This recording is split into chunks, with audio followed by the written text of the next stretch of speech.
This is Papa Smurf. You're listening to Our Lifestyle, the podcast, with ODB and the mayor.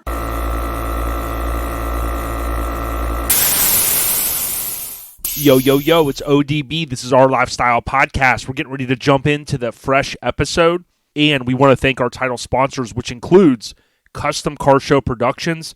They have 3 key events every year. Orange Beach Invasion every March in Orange Beach, Alabama. Scraping the Coast every June in Biloxi, and Bayou Showdown, which is every November in Slidell, Louisiana. We also want to thank Mini Truck Showdown Family, which includes their event, their flagship event, the first weekend in June 2022 in Las Vegas, Mini Truck Showdown. You can go on Facebook or Instagram for more information. They also have Kern County Showdown, which is going to be in Bakersfield, California, the first weekend in February 2022. Thank you so much. Support those that support the scene, and on to the episode.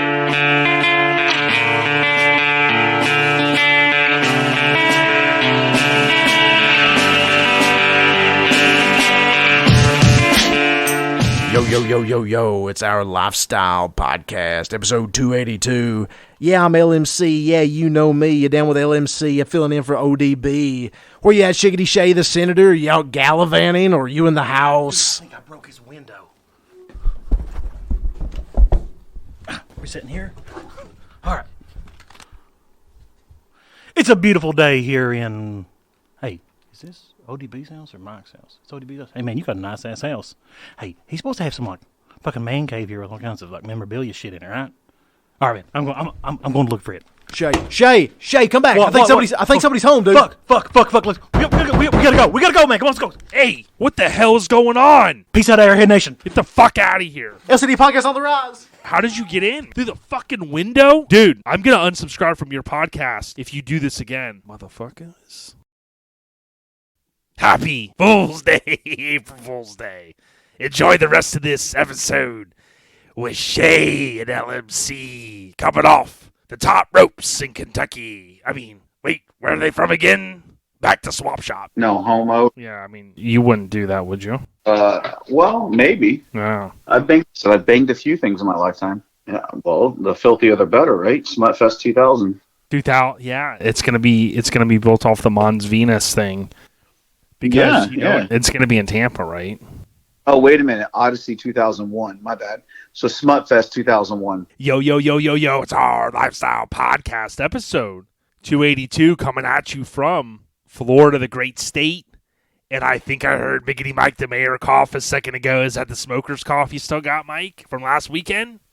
Bro, you don't understand. That part. It was a long trip back from OBI. And I think I killed like 4 packs of caramels. I heard you were smoking something else, bro. I heard you guys were getting crazy till 2, 3 in the morning. I can't wait to talk about it. Episode 282, man, we're going to have Eric Foelber on. NC, kind of that Maryland region, good dude, and a lot of history. We're going to talk with him. We were going to try to link up with Chuck Dog. I know Chuck Dog had some family things come up early this week. He was out at Forbidden Fantasy, boots on the ground, repping OLP, and, of course, doing the damn thing.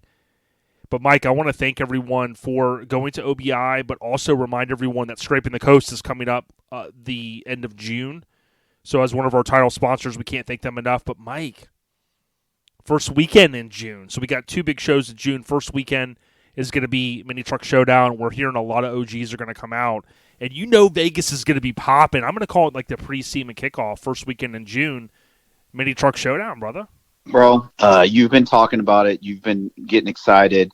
You were trying to get me to go out there. I'm not going to be able to make it out there, unfortunately. But we all know ODB will be boots on the ground out there covering the show.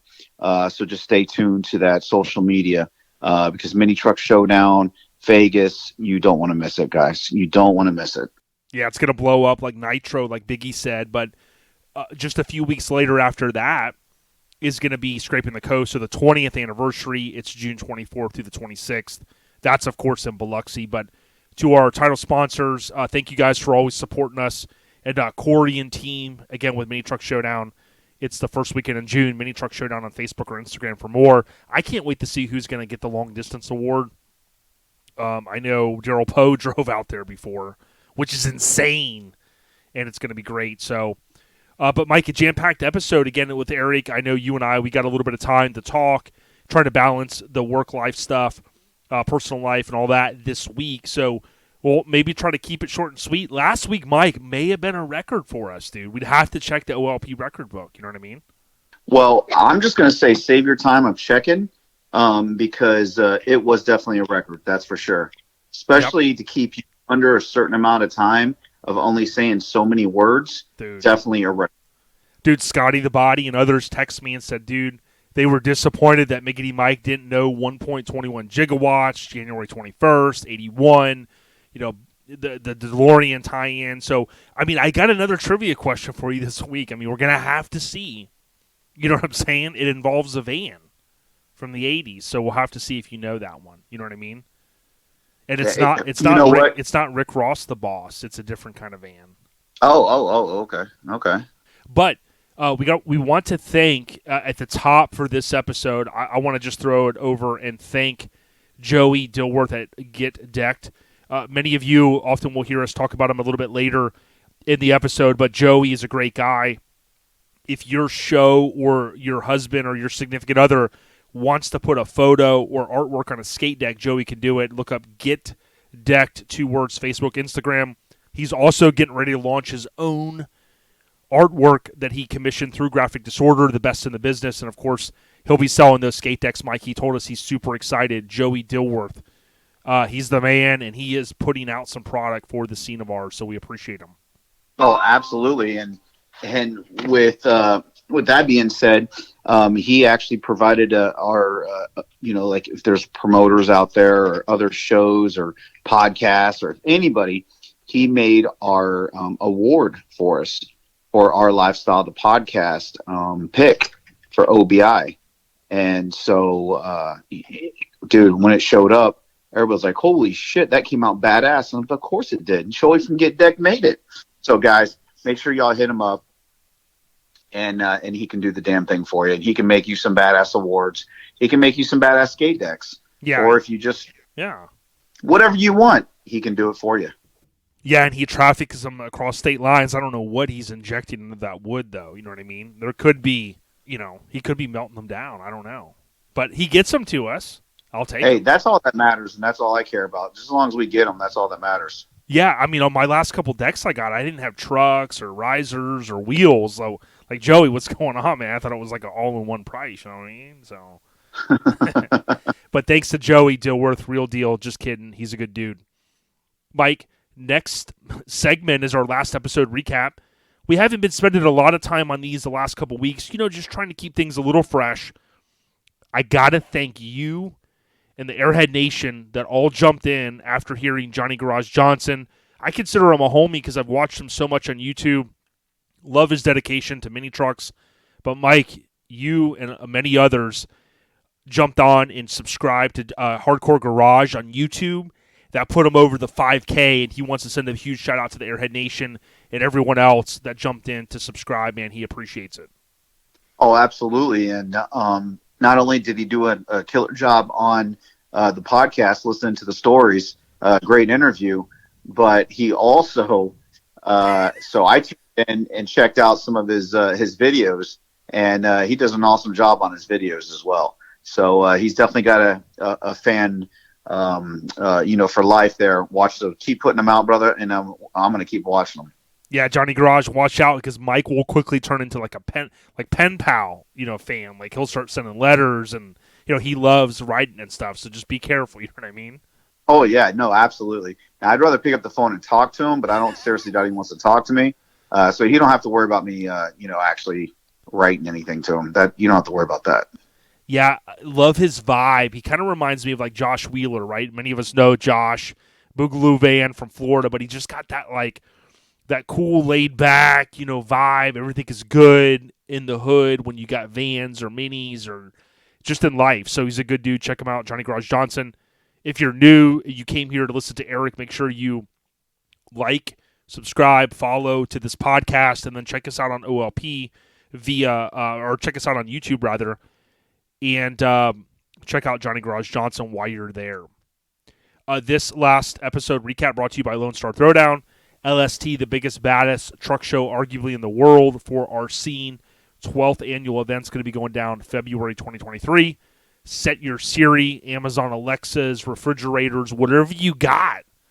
Reminder for August 1st. That's when it's going to open up. Or is it August 31st? August 1st or August 31st? One of those days. We're going to, as we get closer, we'll remind you. But set that reminder, Google Assistant, Hank Assistant, whatever, and that will remind you to refresh the website. Of course, they've got the countdown deal on LoneStarThrowdown.com as well. So looking forward to it, Mike. I'll tell you what, it's my most anticipated show, I think, right now for 2023, bro. So, well, it's always a damn good time. That is for sure. And actually, since you brought them up, did you happen to see and hear that they're coming out, when I say they, Lonnie and Radar are coming out with the new show in 2023? Dude, I didn't see it, bro. Is this breaking news, man? Bro, breaking news, man. They just dropped it today, and they're going to be coming out with an all-new show next year in 2023. Wait, it's not called Smutfest, is it? No. They definitely not. They definitely did not borrow your name of your new show coming out. Good. That's coming soon, man. Yeah. No. That's what I hear. I just went on Facebook, the book face, typed in Lonnie and Phil Collette with Todd Hendricks and two others, including Lonnie and Jared. Now that they've made the official announcement, I couldn't be more excited to have been asked. Guess what? Phil Collette asked to be part of Classic Truck Throwdown for the first year in 2023. Looking forward to coming up with some new designs. Dude, the real deal Holyfield is spoken, so we're excited for it. Yeah, and so the dates for LST 2023 are February 24th through the 26th, 2023, and pre-registration will open up August 31st. Yeah, and let me just be the first to say it. I don't care how much fuel is per gallon, okay? If we have to rent like a four-door Geo Metro or something, we're going to get there, dude. That's the dedication that it takes. Like, that's what LST brings out. Dude, if it's $5 a gallon, let's make a pact right now, Mike, that you're still going to drive there, and I'll still sleep about half the way. But remember, I'm not sleeping. I'm coming up with ideas, okay? Deal? Oh, absolutely. No. That you are definitely coming up with ideas, and I prefer you to be sleeping because you come out with better ideas. Right. Once you're sleeping, and then you wake up, and then just I was like, perfect. Dude, you fall right back to sleep. Dude, couldn't have said it better. Thanks to LST and the team. Much more to come as we get through the year. Mike, the general updates this week, all I can tell you is I did for the next couple weekends, and I'm sorry, it's in my blood to go to shows. I love it, but I do have things that I'm helping my mom with at the compound. We're getting ready to get a re-roof done, and one of our longest family friends, Fred, he is helping us with redoing a bunch of the stuff on the house that's going to aid in when the new roof goes on. So that's what I've kind of had going on. But I'm not going to lie, it has also been a little bit refreshing. You know, you talk about slowing down a lot. And some, people have jokingly said, well, we're supposed to keep the pedal stomped. The cool thing is you can stomp the pedal in other places. And like for me, I was able to work on the car a little bit. I was out doing more, hard labor than I typically do. And just enjoying that, right? The sunshine, got a chance to swim a little bit on Saturday, took the wave runner out. I posted a video recently on our YouTube channel, just kind of getting that thing cleaned up. So although I didn't have the pedal stomped over with you guys in Orange Beach, Alabama for Orange Beach Invasion, it still was productive for me. So did you enjoy OBI, bro? Bro, hands down, every single year, always a great time.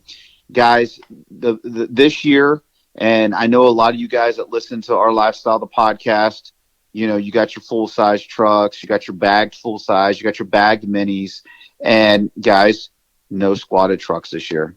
And which, honestly, I never had a problem with those guys in the past anyway, because we always hung out on the main road, the main strip there.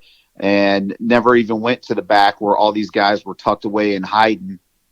But they weren't allowed at the show this year. They didn't show up. There was no issues, no problems. And it is when they say, when we say that is the top show as far as venue, guys, hands down, one of the best venues you could ever go to for a car and truck show. And everything is right there, guys. I mean, there's so much for people to do. You can bring your families to this place and they can be gone all day. You can enjoy your friends. You can enjoy all the cars, all the trucks, the vendors. I mean, tons of vendors. It's such a good time. It was absolutely gorgeous weather. It's all on concrete. You got some grassy areas, but I mean, it's hands down one of the best venues for a car and truck show out there. And the weather was just top notch. It was beautiful all weekend. Jay, you definitely missed out this weekend, brother. I saw the photos, and I think one of the most underestimated pieces of the show is the nightlife, because when the sun goes down, you got Corey Floyd out there taking photos with others, right? Michelle Boone's out there as well, and they take some of the coolest photos. But, dude, the vibe is awesome because there's not many shows, if you think about it. A lot of times about 4 or 5 o'clock, people start piling out of these shows, whether the venue's shutting down or it's time to go get dinner and things like that. And like you said, you can peel away, have a quick dinner, and then before you know it, it's 7 or 8 o'clock, and everybody's out there, corn toss, hanging out, drinking a cold beverage. And some people, Mike, I've heard have stayed out way past the ordinance, maybe to 2 and 3 o'clock in the morning, thinking they could just gallivant whatever and do whatever they want to do. Like, I'm not that kind of guy. Well, I can say that my Aftermath brothers were out there, and we actually Friday night, the bars all around there closed at 2 a.m. Well, we ended up staying till about 2:30, and because they had to up all their security just in case. And she walks over, and it was Deputy Anderson, really, really nice lady, walks over and says, "All right, boys and girls, it's 2:30. You now have stayed out here later than the bars. So it's time to go home. It's time to go to bed." And let's be honest, that's all you were trying to accomplish this weekend, from what my intel has told me. You didn't care about a trophy. You just wanted to kind of stay past last call, right? And mission accomplished. Yeah. Well, actually, it's funny you say that about, didn't care about trophy, which absolutely don't care about trophy. But this year, I was privileged enough to actually get one of the trophies. Dude, I got to talk to the judges, bro. Bro, I'm telling you. And the best part about it is the artwork on these trophies. And of course, it was, our boy Doug Johnson over at Creative House. It was the artwork with our good friend and rest in peace, Greg Miller, and him and his 55 on the artwork was on the trophies this year.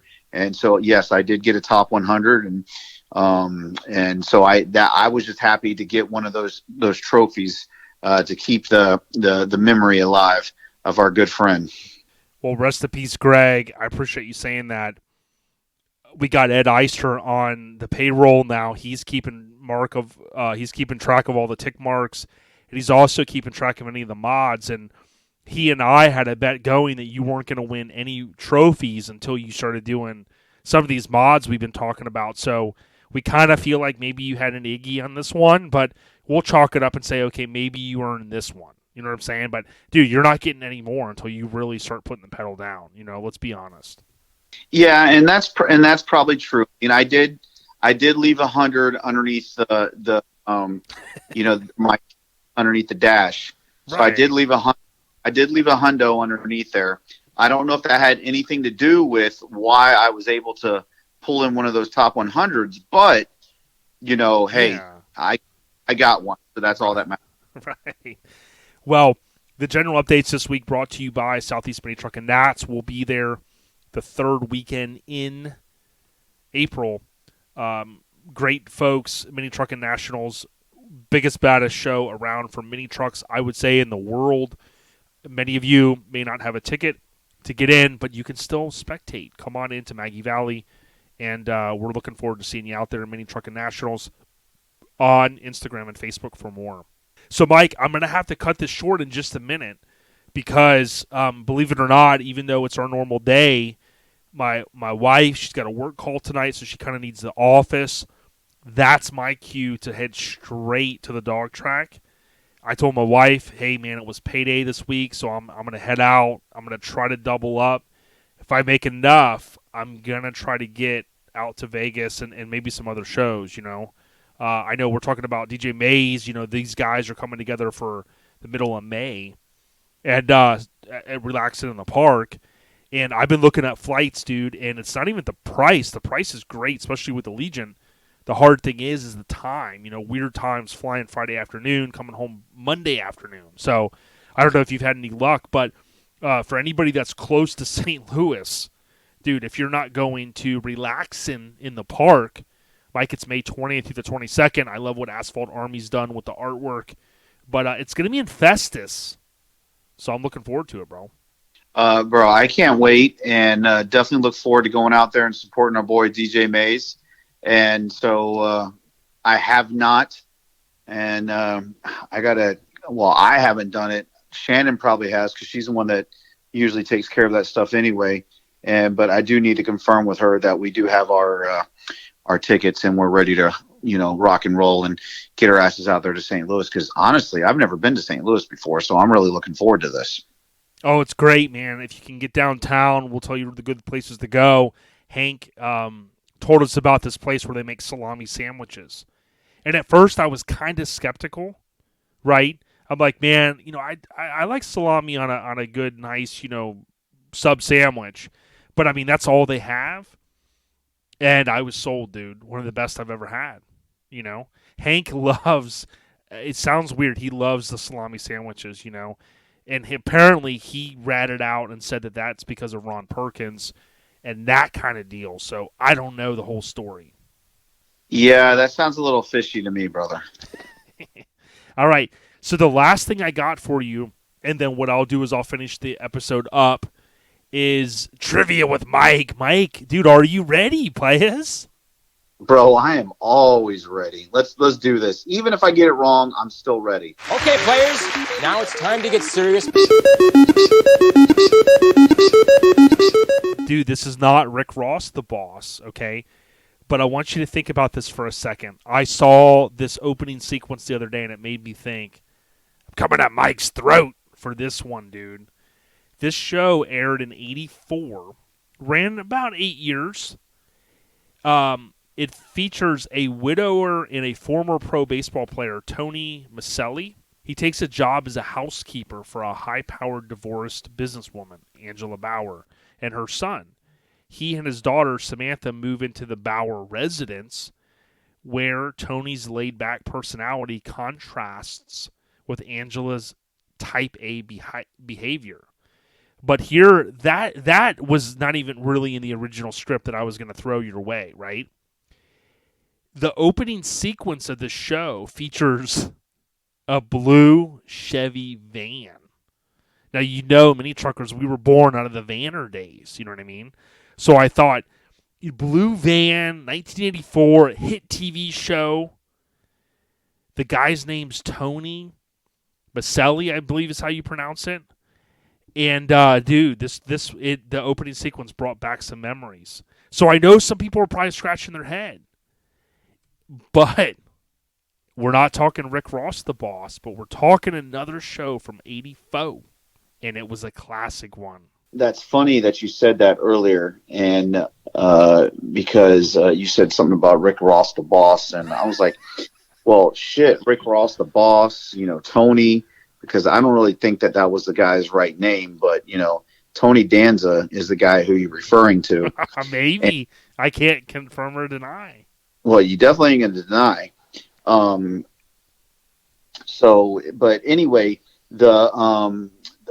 for sure, what you're looking for and what you're after is that, who's the boss? What? Is how did you know that, dude? Because I used to watch it, bro. Dude. And then the best part is that she became like a stripper, or like got involved with like Smut Fest or something. Yeah. I don't remember exactly. I was hoping she did. I mean, I don't know how she works these days, but man, I mean, she could get a free ticket in town, couldn't she? Back then, not now, maybe. Yeah. Well, I heard that somebody was going to be coming up with a new show called Smutfest, Yeah. and that she was going to be coming out to this new show, and I thought that was pretty cool. Well, dude, ding, ding, ding, you got a tick mark this week, Mike. I appreciate you so much. I'm getting booted out of the room. The homeowners here kicking me out. And I just want to say, dude, it's always great linking up with you. I can't wait for you and John's show next year, Eastbound Get Down. Before we roll out from this segment that we're in, Mike, give us one reminder on when the show is again next January. Is it still January? Bro, it is definitely January. We actually got it a week earlier next year in 2023, and it is. I appreciate the plug. Appreciate you mentioning it because it's going to be Martin Luther King weekend in 2023, and that's going to be January 13th through the 15th in 2023. They're at Destination Daytona. So more information obviously is coming, but that is the dates for next year. And guys, don't forget this weekend, Sparks in the Park, and Mr. Tickmark and Mrs. Tickmark. Look forward to seeing you guys. I will have some Eastbound Get Down stickers with me, and for all you guys for that reminder. No doubt, brother. We appreciate you, and sorry we had to keep our segment a little short this week. It's just the way it goes. Sometimes she goes, sometimes she stays. For all you Trailer Park Boy fans out there, Mike, have a great weekend. I'll wrap up a few things, then we'll roll into Eric Foelber's audio, bro. Take care, man. All right, man. See you. Good job. Ding, ding, ding. Peace. Yo, so I'm back from a quick break. Wife had to use the room back here, the office, and I cannot believe Miggity Mike the Mayor knew who's the boss. Go back, watch the opening sequence. It's kind of funny. 40 years goes by, and the vans are back. We've seen the Square Body Syndicate van. That's the van that it reminds me of. And so many other awesome vans like Josh Wheeler's and others in the scene. But, Mike, I can't believe it. I'm gonna keep ratcheting these up, man. I've got some good ones that I know he's not going to know. But as we move forward with this episode, I want to kind of go into the scene updates. And I will make this entire rest of the segments kind of shorter like we did last week, only because Eric Foelber, man, so much to talk about with the big homie. But the scene updates, so we talked earlier about OBI, and I saw Robbie Bryant from Keg Media. I saw Lauren Miller and family from Custom Car Show Productions. They had equally posted very awesome posts. I mean, amazing nod to Greg Miller with having this event. This event means a lot to me. Greg was a great dude, and a year ago was the last time I really got a chance to hang out with them. And I remember sitting behind the awards when they were giving those awards out, and Greg, he knew how to do a show, and he was rifling those awards out, and it was a great time. But when I look back at some of the posts, there were a lot of good ones, and I'll mention here, Lauren says, wow, what a weekend. Can't thank everyone enough for making it out to Orange Beach Invasion. First, I want to thank our staff, our friends, our family that helped make OBI run smoothly. Robbie Bryant, I really appreciate everyone more than you know. And she said, stay tuned for dates soon. Hope everyone had a great weekend. So if you want to look at some photos there, you can check. I always follow the hashtag Orange Beach Invasion, and then you'll pick up some photos as well if you tap on OBI 2022. I used both hashtags for some of the photos that we posted. The nightlife looked amazing, and there was a lot of trucks. I was a little worried on how things were going to work out with the dates moving. Of course, you had Forbidden Fantasy out west, and then you had Altered Metal, which we talked to Kim about before. So, not that there's, enough to go around, so to speak, but you just never know how a show's going to go. And obviously, this show has, kind of put the stake in the ground saying, hey, man, we're staying in this region, and, the show is here to stay. So we're looking forward to next year. I do anticipate going next year. I'm looking forward to getting my car done and taking it to some shows, but also just got a lot of stuff going on right now with family and trying to help do some things that we got to get done before the rainy season. So, that's kind of an update there on OBI. I know Arizona Rodney, he came out with Schoolin' You, Dooley, and people came from far and wide. So bottom line, it was an awesome show. Now, Chuck Dog, I was going to try to link up with him this week, and I think his mom, he had a little bit of a thing that he was helping her with. But Chuck Dog, as many of you know, he flew out with Christian and Jalopy Joe. They all kind of travel in a pack. They're good people. They went out to Forbidden Fantasy. FFF a show on Instagram. Brian's behind that, of course, with all of the Forbidden Fantasy members. And I wasn't there. I saw a ton of photos thanks to Ruben Arteaga, thanks to Tony Bare Knuckle Customs for those videos. Bottom line, Forbidden Fantasy, I mean, right now, other than the shows that we partner with, we always exclude them, like Lone Star Throwdown, Orange Beach Invasion, Scraping the Coast, Mini Truck Showdown, so on and so forth. Other than those events, right now, I'm going, dude, in the running for Show of the Year is Forbidden Fantasy. I mean, I could not believe how many badass trucks were there. There was stuff that I had never seen. There was stuff that debuted, that S10, that red one we shared with the Colorado clip on it. Dude, just so much. So, tip of the cap, man. I'm so happy that the show is back. There are great people out there. My understanding, my thought process, I can't say this for sure, is that I do believe their ultimate goal is to get back to where they had the show prior. I know that, some people don't like, that type of venue, but they want to see it go back to where it was at the Avi. I hope that happens, only because secretly I want to go out to that show sometime.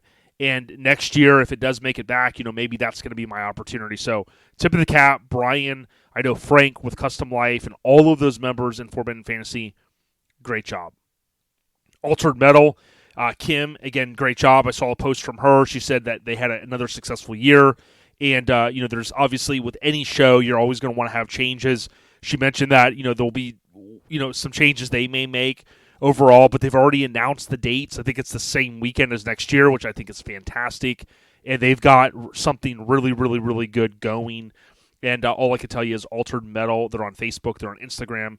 Get out to a show. I would encourage people, although we talk, primarily about shows that we highly partner with. Hey, listen, everybody wins when you go to shows. There's more content for us to consume. Photographers are out there like Damian Davis, Michelle Boone, and so many great folks. So, big ups. Speaking of photographers, I did want to also give a huge shout out to this photographer. It's a PH0TO, so like photo, but the first O is a 0. Photo Graffiti is Oscar Ramirez. Dude, the guy was out at OBI. He had Twin States Rod Shop, their amazing dually, and just so many other photos. One of my favorite photos that he took, I believe it was him. Yep, Aftermath Mike. So Aftermath Mike's Tahoe, very, very cool overhead angle, looking down with the rag top, very badass. So get out there, support the photographers, support the shows if you can, and support the scene, okay?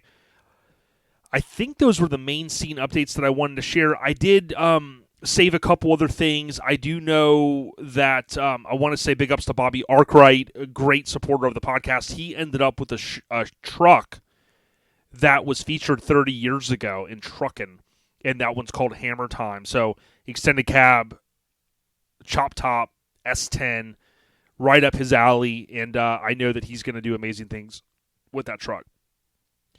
There were, some other things. I do know Bill from Aftermath. He had shared photos of Carrie's Tahoe. That thing is amazing. So again, that was something that caught my eye. So very, very good stuff out there, and we appreciate everyone that supports the scene. There's a lot more shows this year, and we're looking forward to bringing the coverage. Thanks to everyone that likes or taps on, or leaves a comment, likes, subscribes, shares, all that stuff. It really helps us. It's helping our social media grow. Although we don't do it necessarily for the numbers, it is, it's a good feeling to see that people go, man, you guys are bringing us show coverage from 2-3 different shows, and hey, that's what we want to do. The scene updates brought to you by Garage Gear Clothing. If you haven't heard, GarageGearClothing.com has free shipping. If you're looking for a shirt for a significant other, maybe for a child or for your woe man, okay? They have the ladies' gear. They've got the Apache shirts, the Chevelles, muscle cars, you name it. GarageGearClothing.com, free shipping in the US of A. Very nice. All right, the show update. So the big one that I want to hit on is the first weekend in June. Okay, so the first weekend in June, you want to get out, if you can, to Las Vegas. So I often hear on the West Coast, man, the runs are gone. There's not as many shows as there used to be. And listen, I totally feel you. Okay, I totally got you. But we also got you because if you look up Mini Truck Showdown, it's going down the 3rd through the 5th, 2022, Bally's Hotel and Casino. We're very excited to partner with Corey and have him back on very soon to talk about some of the key updates for this event. Now, he was on before, and he reinforced a lot of cool stuff with it, okay? I think the number one thing is there's a lot of people that are close to this event. They're going to be bringing out some old-school trucks, and I'm looking forward to it. He's mentioned that the venue has increased. There's going to be more rides, and it's going to be really a destination-type show. We just saw the success of Forbidden Fantasy. Let's come on and keep that success going on the West Coast. Big ups, Mini Truck Showdown on Facebook or Instagram for more. Of course, you can click the link in their bio, and that will take you to minitruckshowdown.com, where there's a lot more information. Save the date. As of the recording of this, we're about 65 days away. I've already begun looking at flights on cheap tickets and all these different websites. Get out there. It's going to be fun. Mike mentioned he cannot make it. He threw that line in the sand. Totally get it, but I will be there. I'm looking forward to it. Trying to get my wife to go, too. If not, I might have to hit some of those, establishments. You know what I'm saying? All right, and then Mini Nats. I'll jump back about a month in a couple weeks, but Southeast Mini Nats is April 23rd through the 25th. That's going down. If you're a vendor, Jason Bell did send out an email that has specific instructions. If you're a vendor with a trailer, i.e. Hammered Weekend Wear, you got to get there and set up on Thursday. There is an early setup time on Friday that does not include trailers. Trailers have to be in Thursday. Jay Bell's Real Deal, you heard him recently give those updates. LCD recently gave away a ticket, a golden ticket. I'll be there with my golden ticket, and it's going to be a great show. Those are the only shows I want to hit on right now, just for sake of time, and I want to thank the West Coast Influence. We talked about going out to Vegas. Well, the West Coast Influence is a documentary-style DVD. You can find it at minitruckfilm.com. Let Radar know that you heard this ad on OLP, and he may just take care of you. You have to add OLP to the notes when you check out. Radar thanks everyone that has made a purchase. Had a great convo with them recently, and he said, you know what? Advertising on OLP works. He said, I've moved a lot of these, and he said, thank you guys so much for what you do. So, Radar, thank you, brother. All right, general updates. Here's the big one. I know if we got any more Apple podcast reviews, I got to cover those next week. I will just tell you this. By the time you hear this, my fingers are crossed that the shirts, the G.I. Joe themed, what I'm calling the Real American Hero OBS shirt, hopefully those would have printed. Now, we did extend the pre-sale an extra week. By the time we got the order in, it was a little over a week. So I know some of you guys are anxiously, and ladies, waiting for this awesome shirt to print. Believe me, we are as well, okay? Once Graphic Disorder ships them to us, I will post and say, hey, they're on our way to us. That means Mike and Mrs. Mayer have to bag and tag, sort, bag again, and then ship. Okay, you will get an email with the shipping number, tracking number rather, and thank you to everyone that has made a purchase. If you haven't, go to ourlifestylepodcast.com. We do tend to see an increase in orders towards the date that we begin the ship because some people go, hey, I procrastinated, I didn't get on the pre-sale. Oh, ourlifestylepodcast.com. I see that they have a couple left. Boom, order it. Any of the additionals that we have ordered have already been placed on the site, and believe me, a lot of people have made purchases since we cut off the pre-sale. So if you want to get one, arguably one of the bestest OBS shirts ever produced through Our Lifestyle Podcast, get out to our lifestylepodcast.com. We want to thank Graphics Mafia for sponsoring this segment. If you need stickers or decals for your business or for your truck club or for a truck member, or hey, you just want to make something weird to put on your vehicle, maybe your handle for Instagram or TikTok, visit graphicsmafia.com. That's graphics with an X, mafia.com. Hit them up. Let Buddy and Ryan know that you're down with OLP, and they will take care of you. All right, Airhead Nation updates. One update, actually two. Number one is Bill from Aftermath. I say that because I always mess up his last name. Dubuisson, okay? You guys know Bill. Great dude. He's got some badass trucks that I want to borrow one day. He turned 40 years old, okay? He hit the big 40, and I'm not talking about them 40 ounces, okay, like Cypress talked about. He hit 40, and he posted, just want to take a minute to thank everyone for all the birthday wishes. Means a lot. Guess I'm in the 40s club now. So, Bill, Aftermath Bill, as I call him, happy born day. We'll see you soon, brother. Keep doing what you do, brother. I have not had a chance, so Diener, I apologize. I have not had a chance yet, but I've been in constant communication with Diener. He's been on before.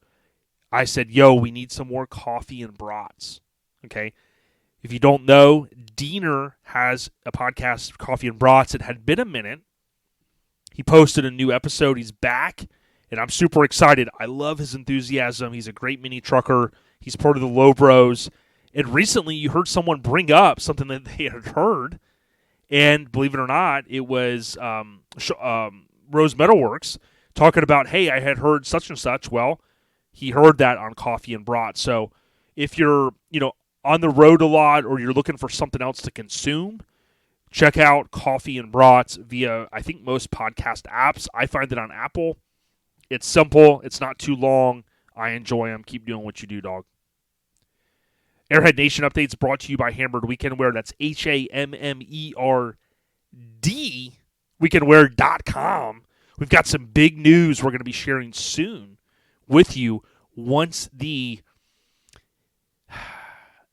non-disclosure agreement is lifted, okay, about HDWW, which is my way to say Hammered Weekend Wear. I know it's technically HDW, like Hammered with a D and then Weekend, HDW. I don't know, but I call it HDWW. I think they call it HWW, but you get what I'm talking about. Hammered Weekend Wear, and more to come with that. One of those brands out there that I'll tell you what is one of my favorites. Thank you guys. Thank Hank. Let's thank Hank. He's the one behind Hammered Weekend Wear. Okay, the last thing I got for you. Okay, then we're gonna roll in. I'm telling you, Eric's audio is great.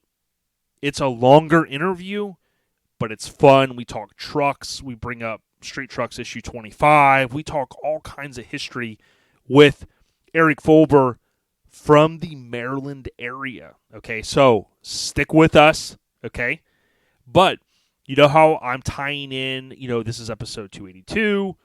Well, guess what? Let's flash back to 1982. Okay, we got Mike's ass last week with a couple of them that he was shot.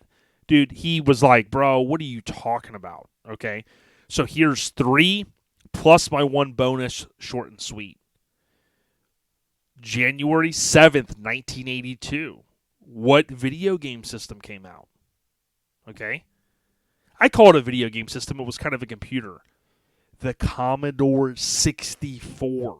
Okay, now listen, I was not privileged enough as a child to have a lot of video games or really a computer for that matter. Many of us know the Commodore 64, depending on your age. It was introduced, as I said, 40 years ago in 82, which is insane. And my neighbor had one, okay? I remember playing different games on it. I thought it was crazy. They had the old school, the real floppy disks, okay? Some of that stuff was cool. But there's a game, and I went on YouTube one time, and I typed in, I was like, there's no way this is going to come up. And it was some game called, Beach Patrol or Park Patrol, maybe. And as soon as I hit play on that video, I was like, oh, my God, I remember that damn song. And I think it was from the Commodore 64. And it's funny how you haven't heard something in like however many years, and then you hear it and it like immediately. Maybe I'll put that sound in this episode. I don't know if I'm allowed, but maybe I'll try. But again, Commodore 64, if you played it, you know it. There's people that collect all the stuff, all these games. I love seeing the boxes, the artwork, hearing the music. I think it was an Activision game too, Park Patrol. And it was in a tube cleaning up some bullshit down in the park. Crazy, I can remember that. Mike doesn't remember anything, but I remember playing that game. You know what I'm saying? All right, June 11th, 82. I was going to ask Mike what movie was released that became the biggest movie of the decade. I bet Mike's never even seen it. One tip for everyone, it did feature a Kuwahara bike. And if you don't know, now you know it was E.T. And it's hailed as one of the greatest movies of all time. It's funny because younger people will watch it now, and they're like, man, this is a weird movie. But if you go back to the late 70s, going into the 80s, I mean, dude, it's a Spielberg masterpiece, dude. It truly is. Great movie. I got a chance to meet Bob Harrow a few years ago at the Old School BMX gathering that was called Spring Fling. And Bob Harrow, for whatever reason, even though I researched stuff, I did not realize that he was an ET. Afterwards, I came across an awesome article. And that article, I read it, sent it to Bob, and I was like, yo, man. And after I sent it to Bob, I looked back at some of the sources, and I was like, oh, yeah, Bob shared some of these photos with them. And I said, hey, I don't know if you've seen this. And, of course, he was super cool. And he said, yo, I've seen it. And I appreciate you sending it. And just a super cool dude. But the website is called Narratively, Narratively. Am I saying that right? But if you Google Bob Harrow ET, it will come up the BMX Boys of ET, and it's a very, very, very cool story.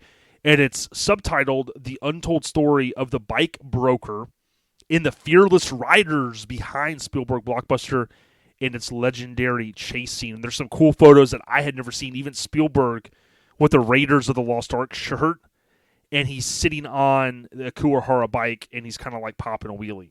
Seriously. That's what you see on this. But it's very, very, very cool. And I just love the nostalgia of this era, as you guys know. I love the movie. If you haven't watched it in a long time, man, go back and revisit it. It's very, very cool. And I'm telling you what, if you like this kind of stuff, read that article. Check it out. It's badass. It really is. All right, 11/30 of 82, so 7 days after my born day, Michael Jackson releases Thriller. As some of you know, it becomes one of the biggest albums of all time. It has went, I don't know, diamond, double diamond, triple diamond. I mean, it's sold a lot. And in that era, album sold. There's so much to talk about that album. It's a masterpiece. I love listening to it. Of course, you know, he is embroiled now, passed away with all kinds of weird shit. I'm not into that at all. I think that's fucked up. But Thriller, there's no denying it, is awesome. And so thankful for that album. And I remember watching the videos, of course, on I Want My MTV. Lastly, the bonus G.I. Joes are released as the 3 3/4-inch figure. So it was 40 years ago. My understanding is Hasbro is going to acknowledge the 40th anniversary. I think they did it for the 25th. And I had bought some of this stuff, but I tell you what, G.I. Joes are amazing. We saw those in the Netflix series, The Toys That Made Us.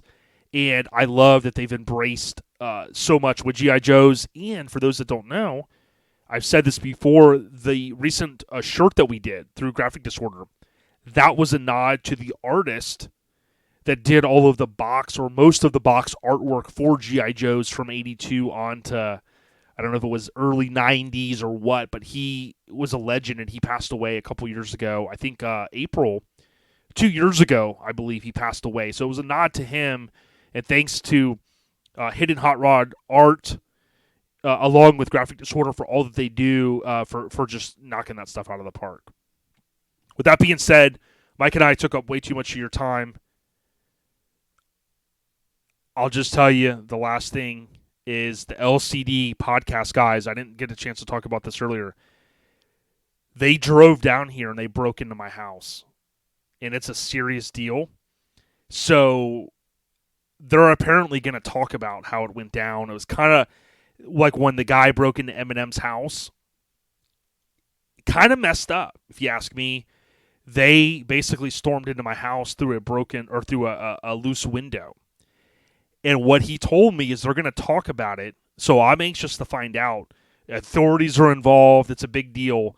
But Lowest Common Denominator podcast, they've got some explaining to do.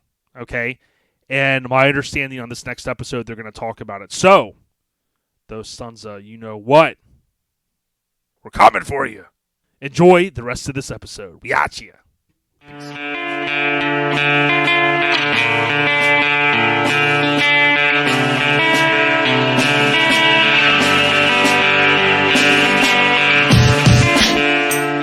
Hey, so, man, I'm so excited. You know, Mike and I, we cut our segment a little bit short earlier. I had to finish it up, and it's that balance. But, dude, finally getting a chance. I've been wanting to do this for a while.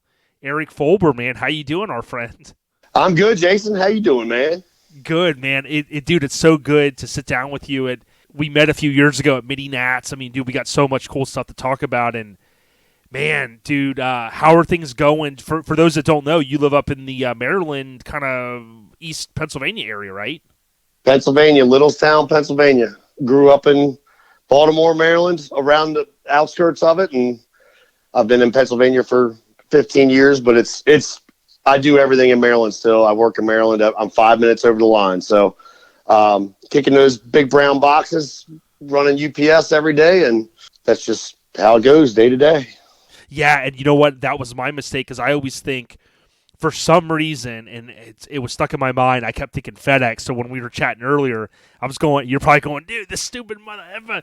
It's UPS. Yeah, you said that. You said the F word. But yeah, and you're like, dude, those are fighting words. Because I heard when you come off the top ropes, it's not in Pittsburgh or it's not in Pennsylvania. It's always in Maryland. Right. Yeah, and you're not too far from one of my favorite potato chips up in is it Snyder's that's made up in that area? Snyder's and Utz, 10 minutes away. Dude, the factory.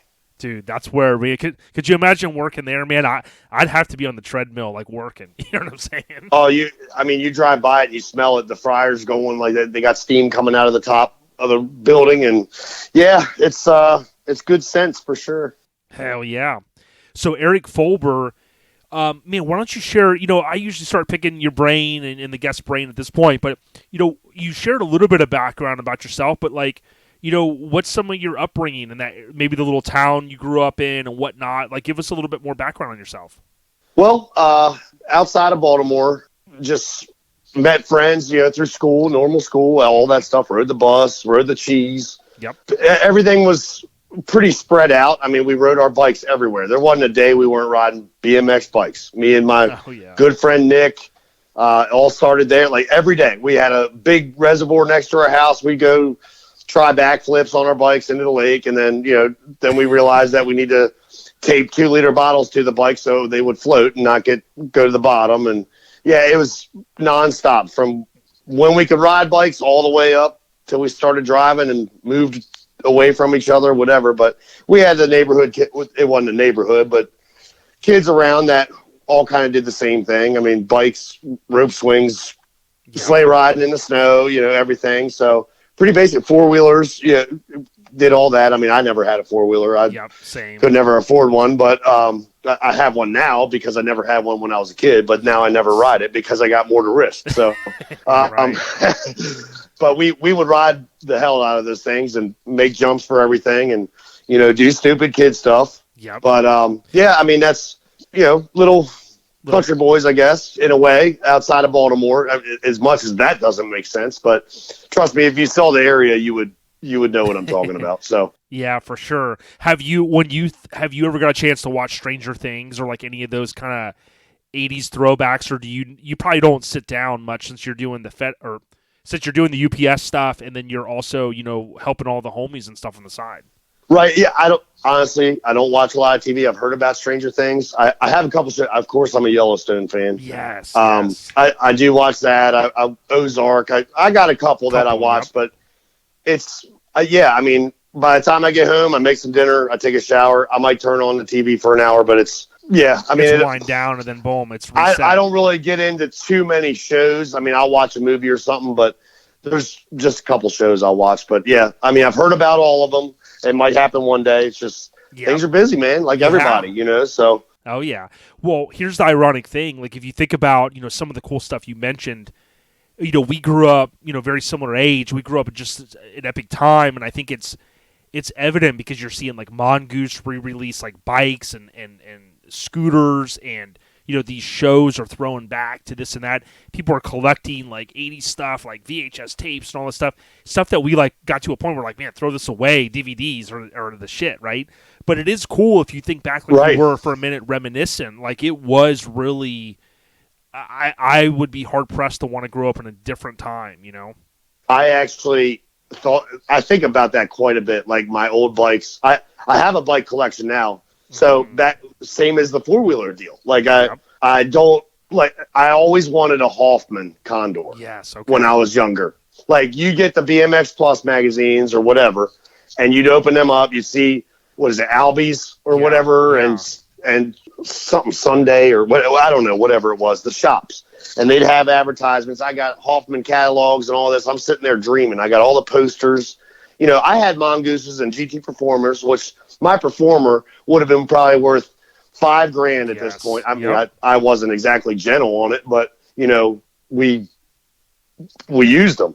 But I sold that bike for probably $10 to a buddy. You know what I mean? Yeah. And if I would have only known, but yes, VHS tapes. I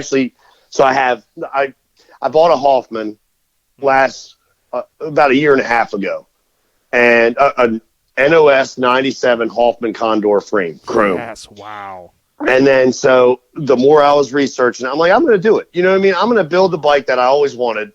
And I did, like, I found other bikes with good parts, and I tried to make every part on that bike NOS and time correct. Right. And it's about 98% NOS. It is all time correct.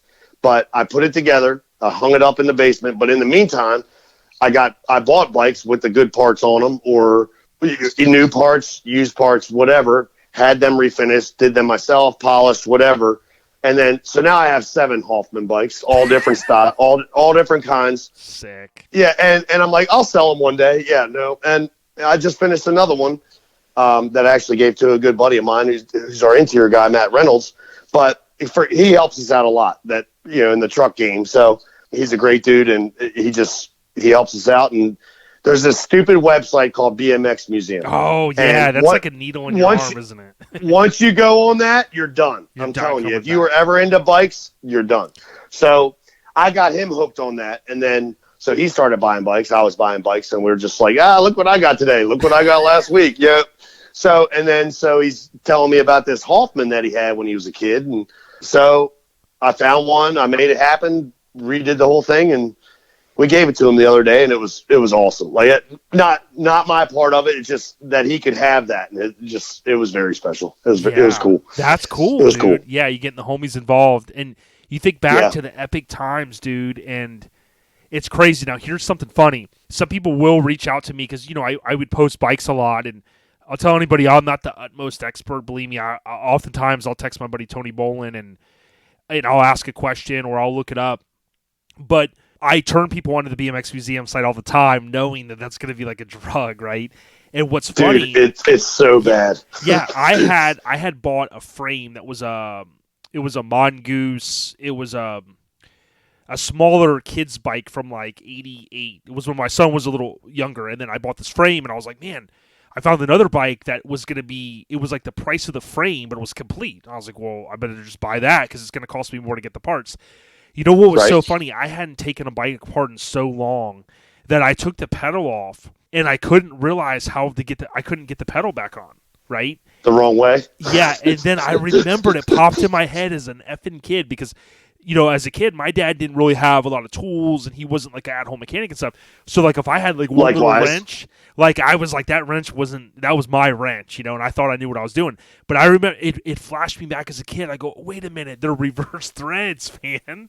Yep. And I was like, what the hell? But that was a cool, like, just flashback moment that I had, man. Yeah, absolutely. So my parents, they lived in this house for a while, and I had actually one of the guys that got me into the trucks.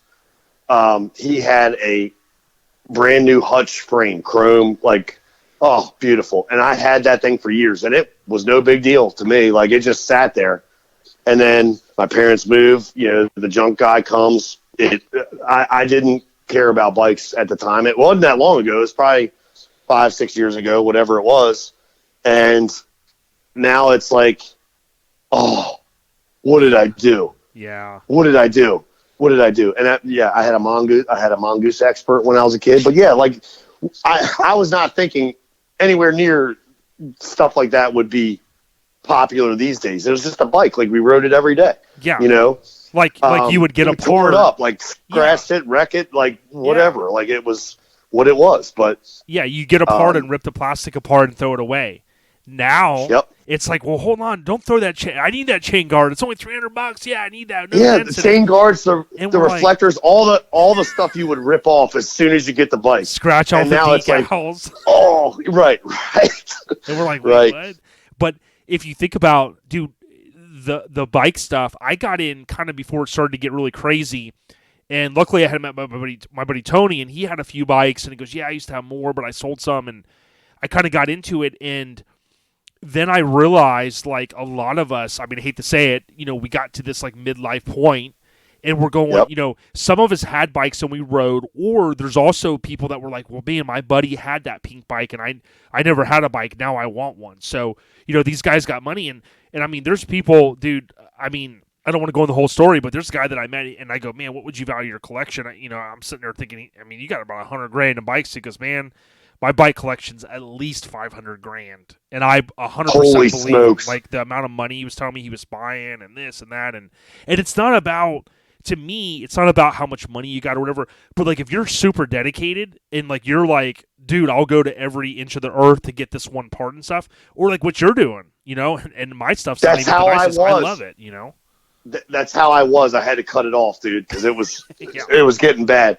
But I a couple weeks ago, I actually saw a brand new in the box, complete, not assembled, pink or fuchsia, whatever color it was called, Performer, and it was on eBay for like $14,000. It was, and I remember on eBay a few years ago, or a year and a half, 2 years ago, and it was like $4,000 or $5,000. And I was like, holy shit! And it sold. How do you stumble on that? Like, my eBay, well, I see what you're saying. How did I stumble? I mean, as the owner, how do you like? Oh, retired bike shop. This is in the back on the floor, like sitting in a box. Like, what? I mean, could you imagine? Like, it'd be like the Griswolds, and it'd be like, "Hey, Johnny, look, I found the bike, 1986. I forgot to give this to you. Holy shit, Dad! Thank you for not giving it to me. I'm taking it now." Right. Aren't you gonna ride it? No, man. This is going on eBay. Don't touch that box. But it is insane. I think back to, like, I'm on eBay right now, GT Performer, old school BMX freestyle mags, 20s, OGK, Dyno, Detour White.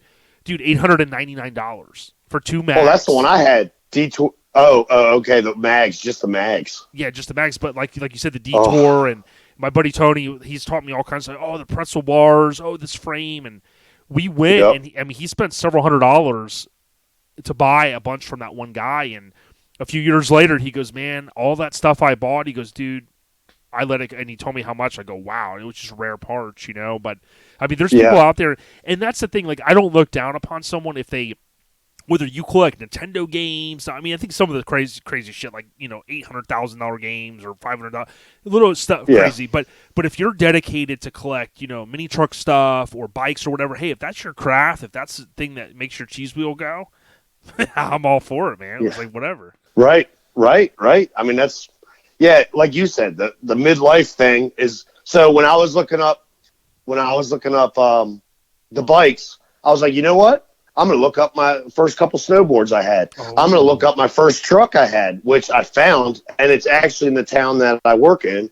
Some 83-year-old black man has it, and he hot rodded it out, and I knocked on his door. I pulled up an UPS truck. I actually had a police officer friend of mine run the VIN, and he gave me an address as to where it was, and I stopped. I'm like, you got to be kidding me. So I stopped by there, one day I talked to him. I was like, you thinking about selling it or anything? He's like, I'm thinking about it.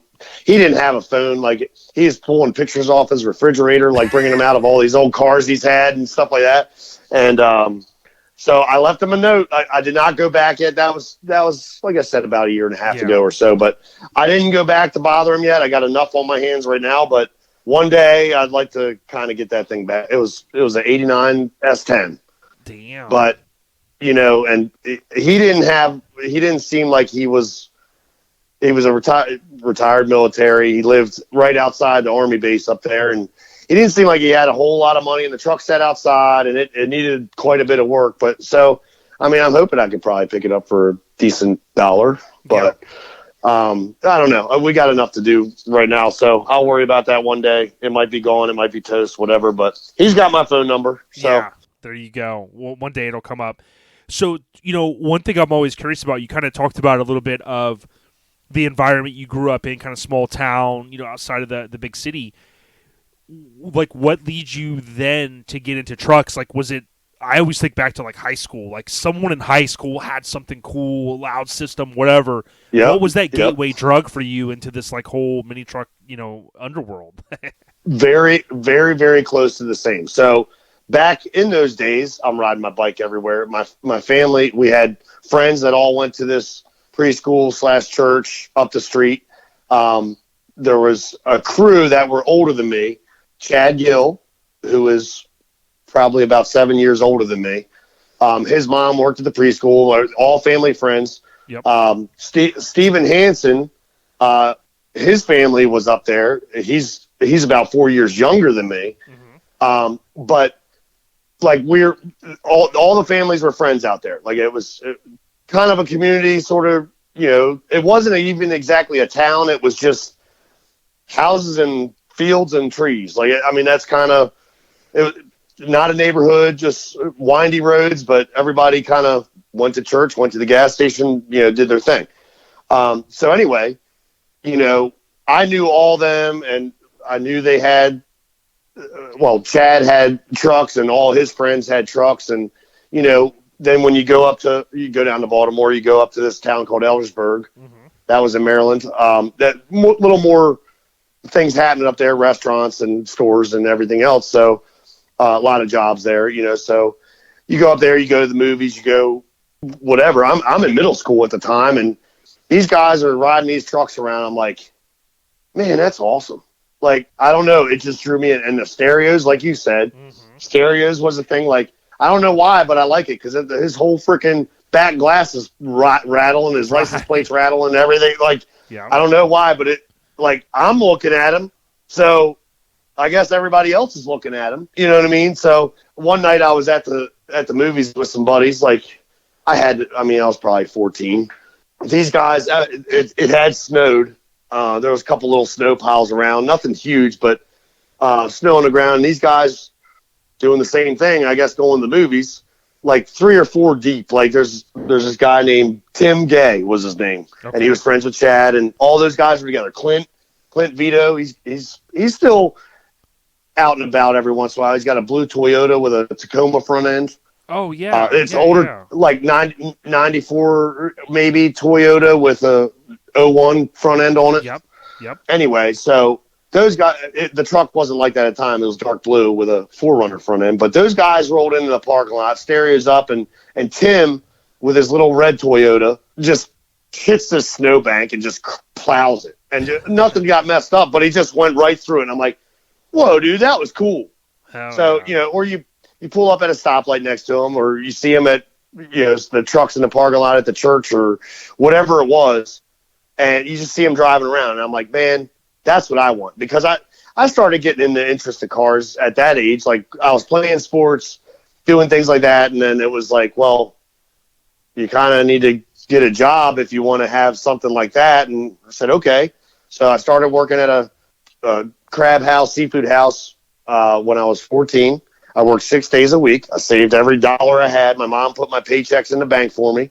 And obviously they helped me out with everything else I did, just spending money and my $10 bicycles and things like that. I mean, so yeah, like I started getting mini truckers every time we go to the gas station or the store or whatever. like I started getting those at that young age, and I couldn't drive yet. But Mom, can we stop by the gas station so I can get on the way home from work so I can see if they have a new magazine, or you go into one of the bookstores in the mall or whatever.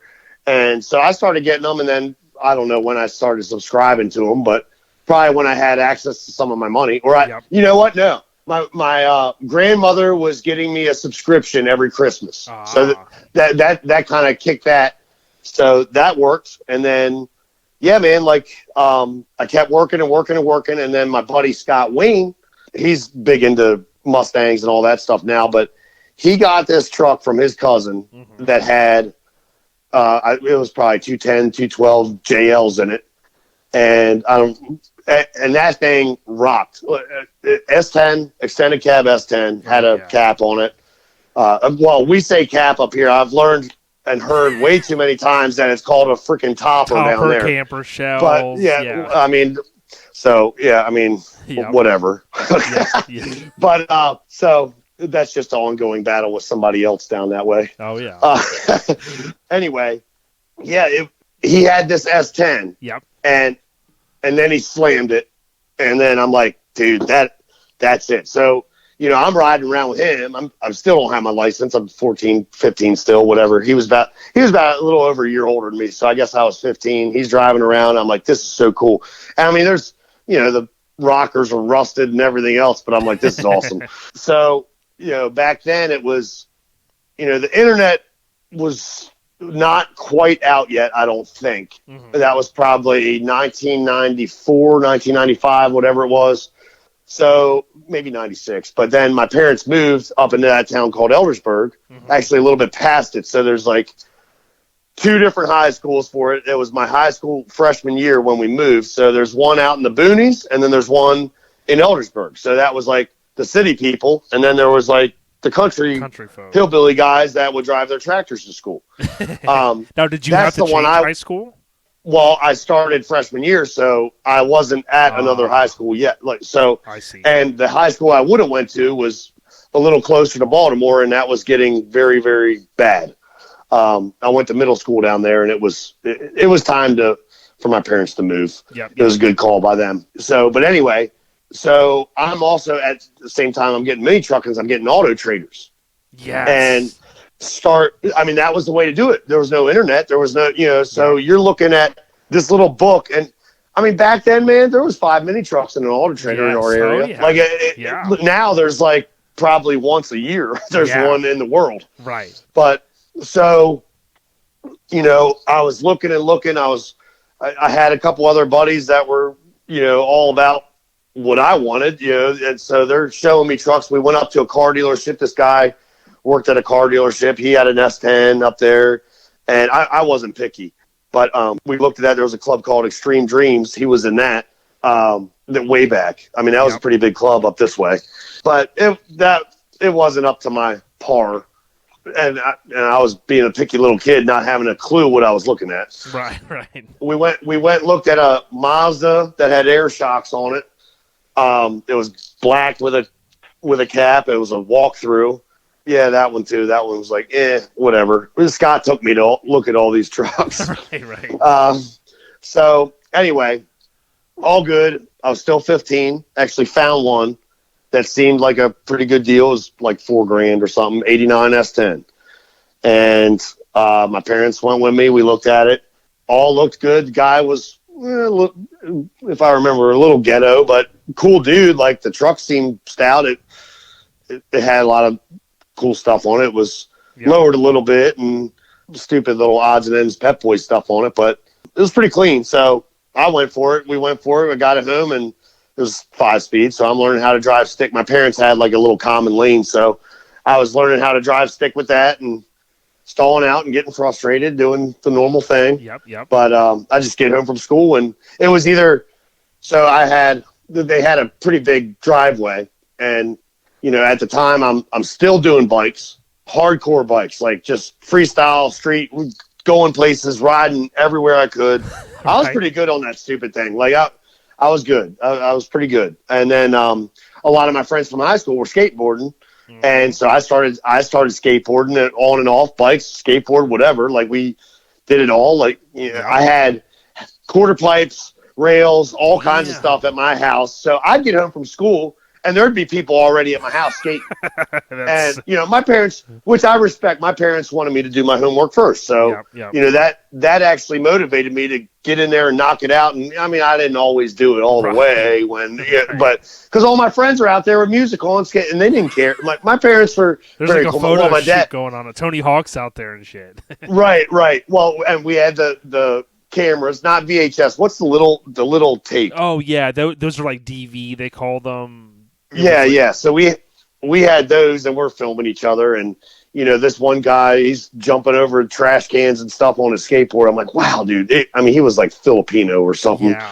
And he's just like, he's got more air than us white boys. Yeah. But anyway, so it was cool though. So I had the truck sitting there, couldn't drive it legally just yet because I was still 15, still working, still going to work every day. I had a little bit of time in between that and work every night.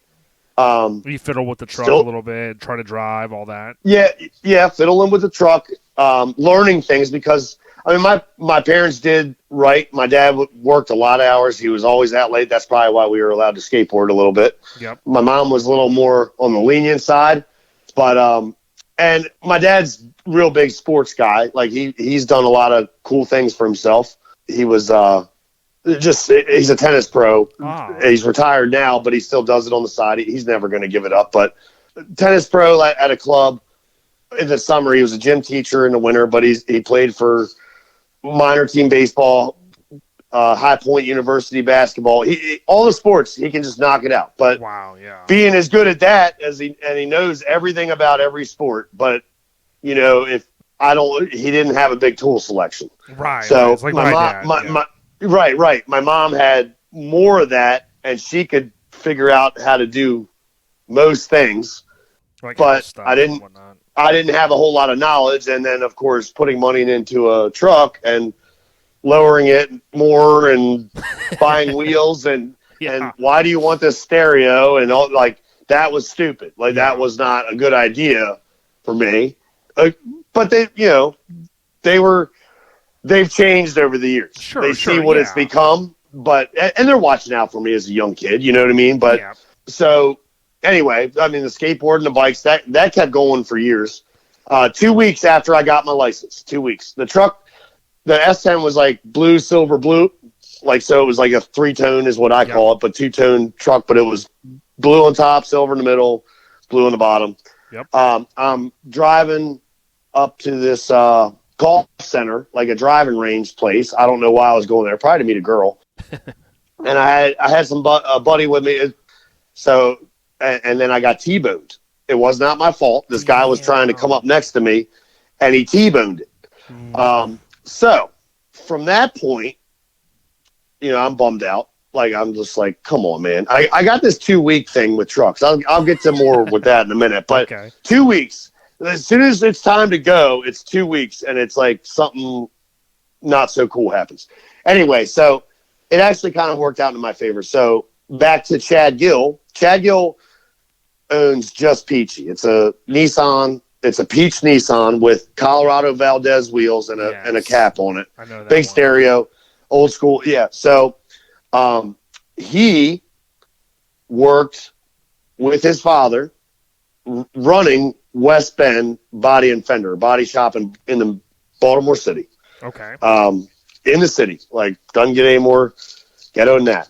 The owners of that body shop were actually Steven's grandparents, Steven Hansen. So back to that whole family friend thing.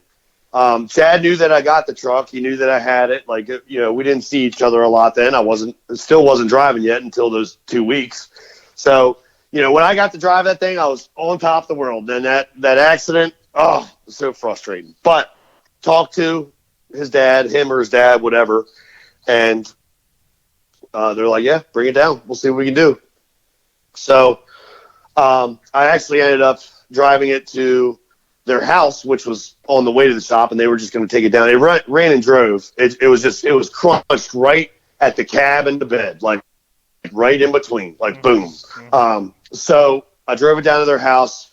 And he actually, his mom, he was at work when I did that, but his mom said, go look in the garage. So I went and looked in the garage, and there's just Peachy that just got painted. No wheels on it yet, no interior, but it was sitting there. As far as I remember, I mean, that was a long time ago, but it was sitting there, and it was like, had airbags on it. And I'm like, oh my gosh. Like, I was just in love. Sick, like, dude. I'm like, look how low that is. You know, he had the cap on it, because before it was white, a little white Nissan with a solid cap, but it had like the Blazer windows in it now. And I don't know, I didn't do too much peeking. I just kind of stared at it for a minute. But anyway, so they took the truck to West Bend, and it actually could have been totaled, but family friends helped us out and made it happen. And we just completely, Chad asked if I wanted to change the color. Wow. He asked if I wanted to change the color. Like, we're painting half the truck anyway, you may as well. And I'm like, yeah, let's change the color. So then it ended up being like, we picked the color. It was like this bright baby Playboy blue, whatever you want to call it. Like, oh, it was awesome. So when I picked that up, I was even better shape. I'm like, dude, this is so awesome. I took it to work. You know, all the guys come out, and they're all like, yeah, this is sick. You know, I'm putting stereo in it. Like, I had this stupid 212s in a standard cab S10, two JLW4s, I remember, and a SoundStream reference amp. And man, that thing thumped. Like, so, you know, working, going to school, going to high school. Like, I remember I lived, like, where I went to school was country. Yep. So a lot of the people liked it, but there was some of them country boys didn't think too fond of it, because they're in their lifted Rangers and everything else. You know what I mean? Oh, yeah. So, which were all still cool to me. I didn't care, but I mean, I got the girls. So, you know, I'm sitting there with, you know, the speaker box with your seats kind of forward. I'm kind of in the steering wheel, but I got the speaker box in there, so that's all that really mattered. And then, so yeah, I mean, girls loved it when I would play Tim McGraw or some crap like that. You know what I mean? Like, we go out, hang out, whatever, go to a field party. I'm taking a mini truck out in a field, and I'm blasting Tim McGraw on my big stereo and all that. Like, people loved it. Yeah. I made a lot of friends. with that truck. I made a couple enemies, like I said, but you know, that's just stubborn people. But haters, just haters. Right. So, do you think, like, having that truck, was that the gateway for you meeting the homies? It sounds like it was, but did you guys start meeting up, like, club-wise and stuff like that? Not so much then. So, I mean, I would see them from time to time, but we still didn't go hang out. I mean, they were older than me. Like, you know what I mean? They were going to bars and stuff like that by the time I was 16. So that was kind of, you know, their deal. So, you know, I'm still growing up with my friends and doing that, and still doing the bikes for a little while longer. Sure. But yeah, after that, like, so I got my license. I got that. It was like 98. I turned 16. So, I had that thing for about another 2 years or so, and, it blew a head gasket. Damn. And, so, I mean, from then it was like, well, I don't know. I mean, what is it? You know, it's just one of those deals to where, what do you do? So I took the stereo out, took the wheels off, and I sold it for $1,500 or something to a guy that him and his parents knew motors. Like, that was not my expertise. It still isn't. Like, I know my way around one, but I don't dive into any of that crap. That's Steven's job. He's a mechanic. Right. So, but then it was time to get something new. So I bought a 99 S10. It was a year old. It was 2000. Had low miles. 4.3s. What I wanted. I didn't want another. My motor was a 2.8, which were notorious for head gaskets. In the old truck. Yep. So I bought a 4.3, which I'm learning a little bit more about quality and all that. And everybody's like, yeah, dude, you got to get the 4.3. The 2.2 is cool and it works, but the 4.3 is like dynamite. So I'm like, okay. So I bought extended cab this time, S10. First thing I did was slammed it as far as I could go. I had my old wheels on it. They were 15s. I had my old wheels on it for a minute, which they would look too small in a bigger truck. So went and got some 17s from a buddy, and then that escalated. I knew what I was doing. I wanted to paint it one day. I wanted to do all this stuff. I did paint all the door handles. I did not, but I paid Chad and that crew to paint some stuff for me. And so roll pan, smooth roll pan, did that. Envoy front end. I went to the GM dealership and bought that. My mom was still not happy that I'm buying these stupid truck parts for $1,400 and whatever else. Sure. So did all that. I'm having fun. I am hanging with those guys a little more. And I got a job at West Bend, the body shop in Baltimore City. Oh, okay. Because I wanted to learn how to paint a car. So I did the restaurant business still. Did that after I went to West Bend and college. I went to community college. I was juggling stuff around. So, I did that for a while. I did the college thing. It was whatever. Summer times I'd work at West Bend, and then I kind of just stayed there for about 2 years. So I'm learning I wanted to learn how to paint a car. So I was learning that. I had decent teacher. I mean, if I messed up, he'd yell at me. So, that's a good part to teach, I guess. Oh, yeah. He could have probably showed me another thing or two, but Ryan Owens, he was also in Negative Camber for a while. He was the head painter there, and he taught me a lot back then. And then when he would go on vacation or not be able to come in to work, there was a Sickens tech named Mike Bischoff that would come help out. And he taught me a lot. Just a little time he was there, like a week at a time or a day at a time, whatever, we would crank out some cars. And it was cool. And we actually got him in the club years later when he bagged his full size. I mean, he's got the cleanest of the cleanest trucks up here. But really good dude. I still talk to him. I'm actually going 4-wheeler riding with him this weekend. Nice. But anyway, so I learned how to paint a car. I'm doing all that.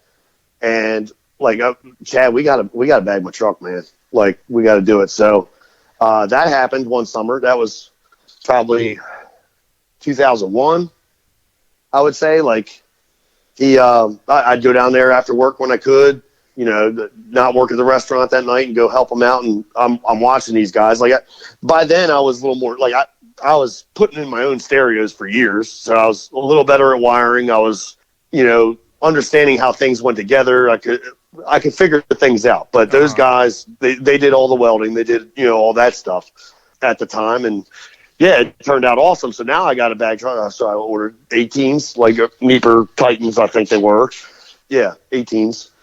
So I just kept going, dude. It was an addiction, just like the bikes are now and everything else I've been doing. Like, it's like, what? Okay, I got money for this. Let's do it. So kept rolling with that. Brought it out. It was white. It was bagged Envoy front end, 18s. Like, I was cool. We would drive everywhere. We would go to Booger Bash. Well, Booger Bash was with my old truck. We went down there with that. All my friends, like, everybody's got mini trucks at this point. Guys from high school were getting them, which, in the tractor town, like, guys are getting trucks. It was so cool because one or two had them, and that's when the Eagle Talons were out, and guys were getting imports, and they were getting trucks, and it was Toyotas, Mazdas, Isuzus, everything. So it was like, yep. Right. So then, I'm hanging out down in this town called Westminster. There's a whole other group of guys. This goes back to when I was about 16 as well. So I'm hanging out with a new crew. We were in a club called Ground Up for Life for a while. It was actually a lot of Extreme Dreams leftovers, and because they kind of split up and started something else. And so I was with them for a while. And then some of those guys are my best friends today. Still into trucks, just have family and everything. My buddy Brian Baker and Shane Lewis, and it just good stuff though. Good stuff. Like, they're always they were coming with me to shows. We were all ride together. We'd have a line of freaking 10 trucks going to local shows, faraway shows, you name it. Like, it was just so cool. Oh yeah. So anyway, with the S10, it was all right. Well, it's bagged. So now what? So body working. Let's paint it. So painted it Lamborghini orange. Yes, I remember seeing it at Showfest. At the shop, and then it came out. It was all good. Chad took me down to, let's see, it was I think it was a Nopi show actually, but it was in Bristol, Tennessee. Okay. At the racetrack, and Brian Brubaker's truck was there. It just got painted red, the Tacoma. And, a couple guys around. He met up with Josh Long. He and Wicked Customs. Yep. So, we're hanging out, and then I come around the corner in the back of my truck. Chad actually towed it down with his dually. And yeah, I come around the corner in my back window. There's a logo on it, and I was so pumped because they gave me a lot of shit, and I gave a lot of shit back to them at the time. But yeah, I was pumped. I was so excited, so excited. Got an NC. That was 2002. So years went on, and those guys kind of stopped. The local guys. I mean, mini trucks started to taper off. Families and all the other stuff. So the Camber guys, they didn't really come to a whole lot at that point. So it was a lot just they me. were at a certain point where right. How things go. It's like they got family and all that. Paul the same way. Paul Davis. So his truck, they actually just pretty much finished that up when I started at the body shop. So I think I actually painted like his spindles or something. That was like one of the first things I was allowed to paint. Yep. Were his spindles of his truck, but they were green or whatever. So. I obviously met all those guys. Like I knew them all pretty well. But then, they kind of just faded, and I'm the only guy in Camber up here going to shows. Chuck was around. I don't think he might not have had a truck at the time, but he was around. So I'd see him once in a while. But either way, it was just, all right, well, we're going to go to Virginia. We're going to go to North Carolina. We're going to go to wherever. We're just going to keep going with all my local friends. Yeah, and you were you were doing the UPS stuff at that time, where you were able to like just peel away and take time off. Yes, I did leave the body shop because it just nothing against those guys. Like I learned it, but the money I wanted bigger goals. Yeah. You know what I mean, for my life and everything, and so I did leave there. I went to work part time at UPS. That was how you had to do it. Like I worked 3 a.m. to 8 a.m. or whatever it was. And then I went to the restaurant and went to work. And then I actually had another part-time job with a paving company. I was doing all kinds of stuff. And then I'd still go hang out in the parking lot every night. Like I'd take a little nap during the day, like 2-hour nap, and it was just full blast. Blast. Yeah. So, but I was fine. Like I wasn't tired. I mean, I was, early 20s. I'm go time, man. So anyway, so yeah, I started UPS. I was working in the warehouse. I had all these other jobs. But yeah, so I was going to shows weekends. Just going to shows everywhere all summer long with my local friends. They still had some of their trucks, but a lot of it was just dying off. And I kept on going. And then so finally, I was asking Chad and Clint and these guys, like things just kind of started. Like we did go to a show in like, when was that? 05, 06 together.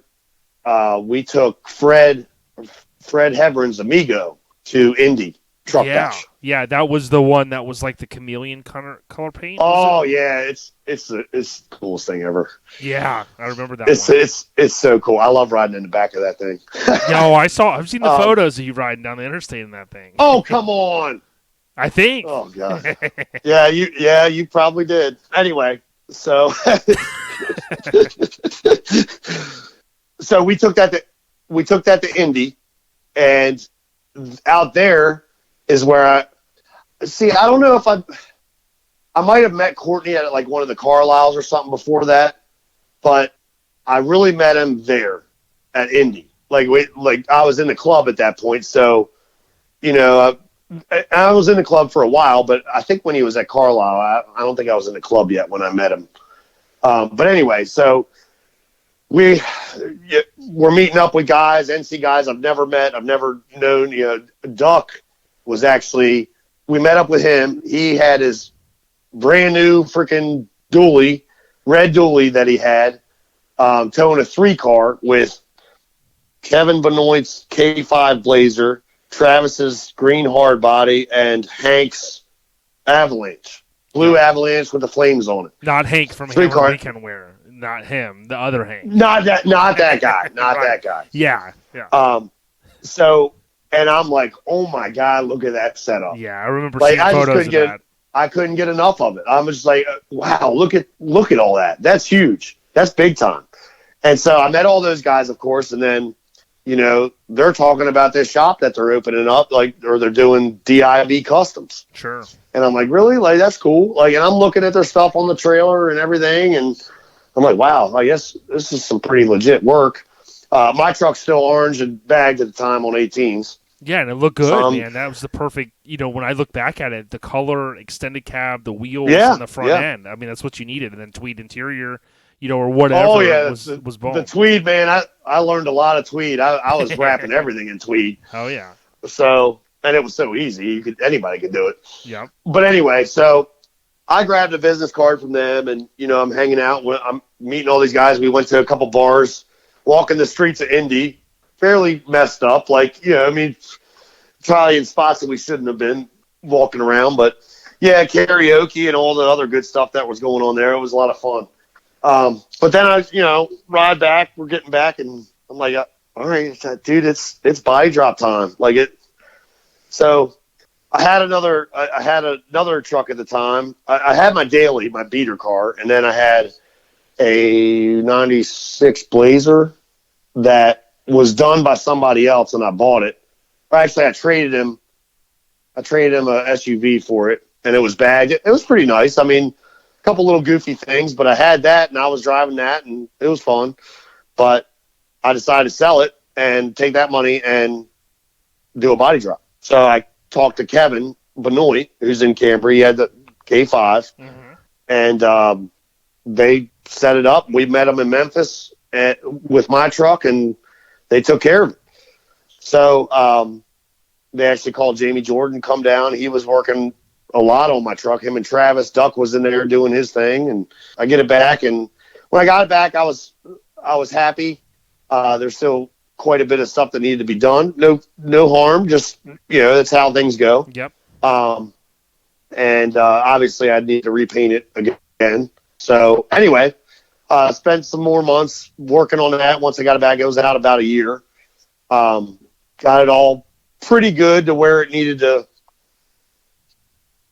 be ready to go. A couple little tweaks here and there that I learned down the road, but it was good. So I debuted it at Super Truck Nationals in Kentucky, Owensboro, Kentucky. It was Camber's 15th anniversary. Yeah, yep. So, and I met that show. There was other clubs there, but we were the main show, and it was awesome because I met even more guys. Yep. And they all dig the truck, and I dug theirs. Chico had just finished Brant's Frontier, I think, his little redo of it, which turned out awesome. And Jay Church had his Tahoe down there. Just a lot of cool stuff, and we had fun. We had a lot of fun. But since then, it's been nonstop hanging with the guys. A lot of them are coming back out through the years. Clint's Toyota. I ran into him at a wedding. I didn't see him for a while, but ran into him and started at Chad's wedding. I ran into him and we started talking, and his truck was painted since I worked at West Bend. It was sitting there in the shop, painted, just needed an interior and a couple of things freshened up. But he got big into paintball or some crap and whatever he did, and he just left all of his buddies behind doing that crap. So I hope he listens to this. But so anyway, he was back on the mini truck game. So we brought that thing out. We wet sand and buffed it after 7 years, and a couple little things to paint on it, and then got his interior done. And then him and I were full blast again. We're going everywhere, doing nonstop stuff. I actually, my buddy Eddie had a 3-car. We kind of split that. I bought a dually. And I'm like, yeah, I'm going to be at that spot I wanted to be at and take all these trucks everywhere. And we were. And we'd go to Show Fest and Scraping the Coast, and month to month, RA, Memphis. Month to month, we're going 18, 24 hours away. Oh, God, it was a lot. But it was time of my life, man. We're just doing road trips and just going full blast with it and spending a lot of money. But different trucks on the trailer every time, just going.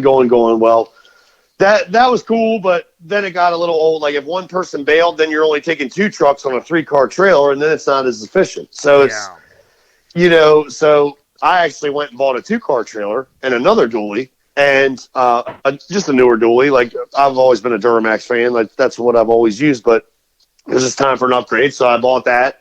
I lowered that, put 24s on it, bought a 2-car trailer, did all the diesel deuce tune stuff, whatever you want to call it.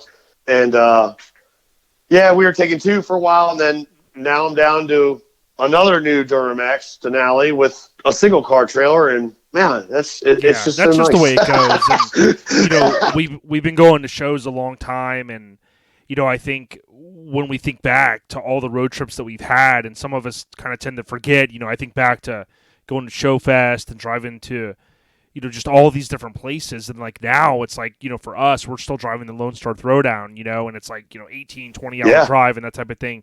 It kind of really shows the dedication that it takes because, you know, some guys, you know, were in it, you know, a shorter amount of time. They built the truck, you know, went to some shows, had some success.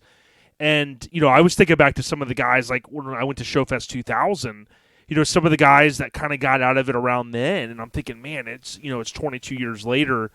And everybody kind of, you know, tends to stay into it, you know, maybe longer if they're really into it. And then other people, you know, built a truck or so and they go, man, dude, you know, I'm out. Life's going to take over. But it is ironic, like people like you and even Randy and Tim, you know, in Florida and so many guys, like, man, it's 25, almost going on 30 years of just straight, you know, building shit, still building shit. And I mean, that's what we live for, man. Yeah, I can tell from some of your stories and the stuff that, you know, that you've dealt with, man. It's like, you know, you're in it to win it, bro. Well, yeah, I mean, dude, like those times were awesome. Like you're all in a truck together, like with a 3-car. Like you get all your buddies. I mean, we went to shows with 5 3-cars, like, or 2 cars and 3 cars. That like it was a caravan of us. Yeah. But see, I mean, you got some down there, but like back then, Low Rollers show was still happening. We had a bunch of shows still up here, and so we could get in the trucks and drive them to those. You know what I mean? And it was awesome to be able to drive them. But anything for us now is at least, I mean, to go to Tennessee is 8 hours, 9 hours. Like we don't have anything up here anymore.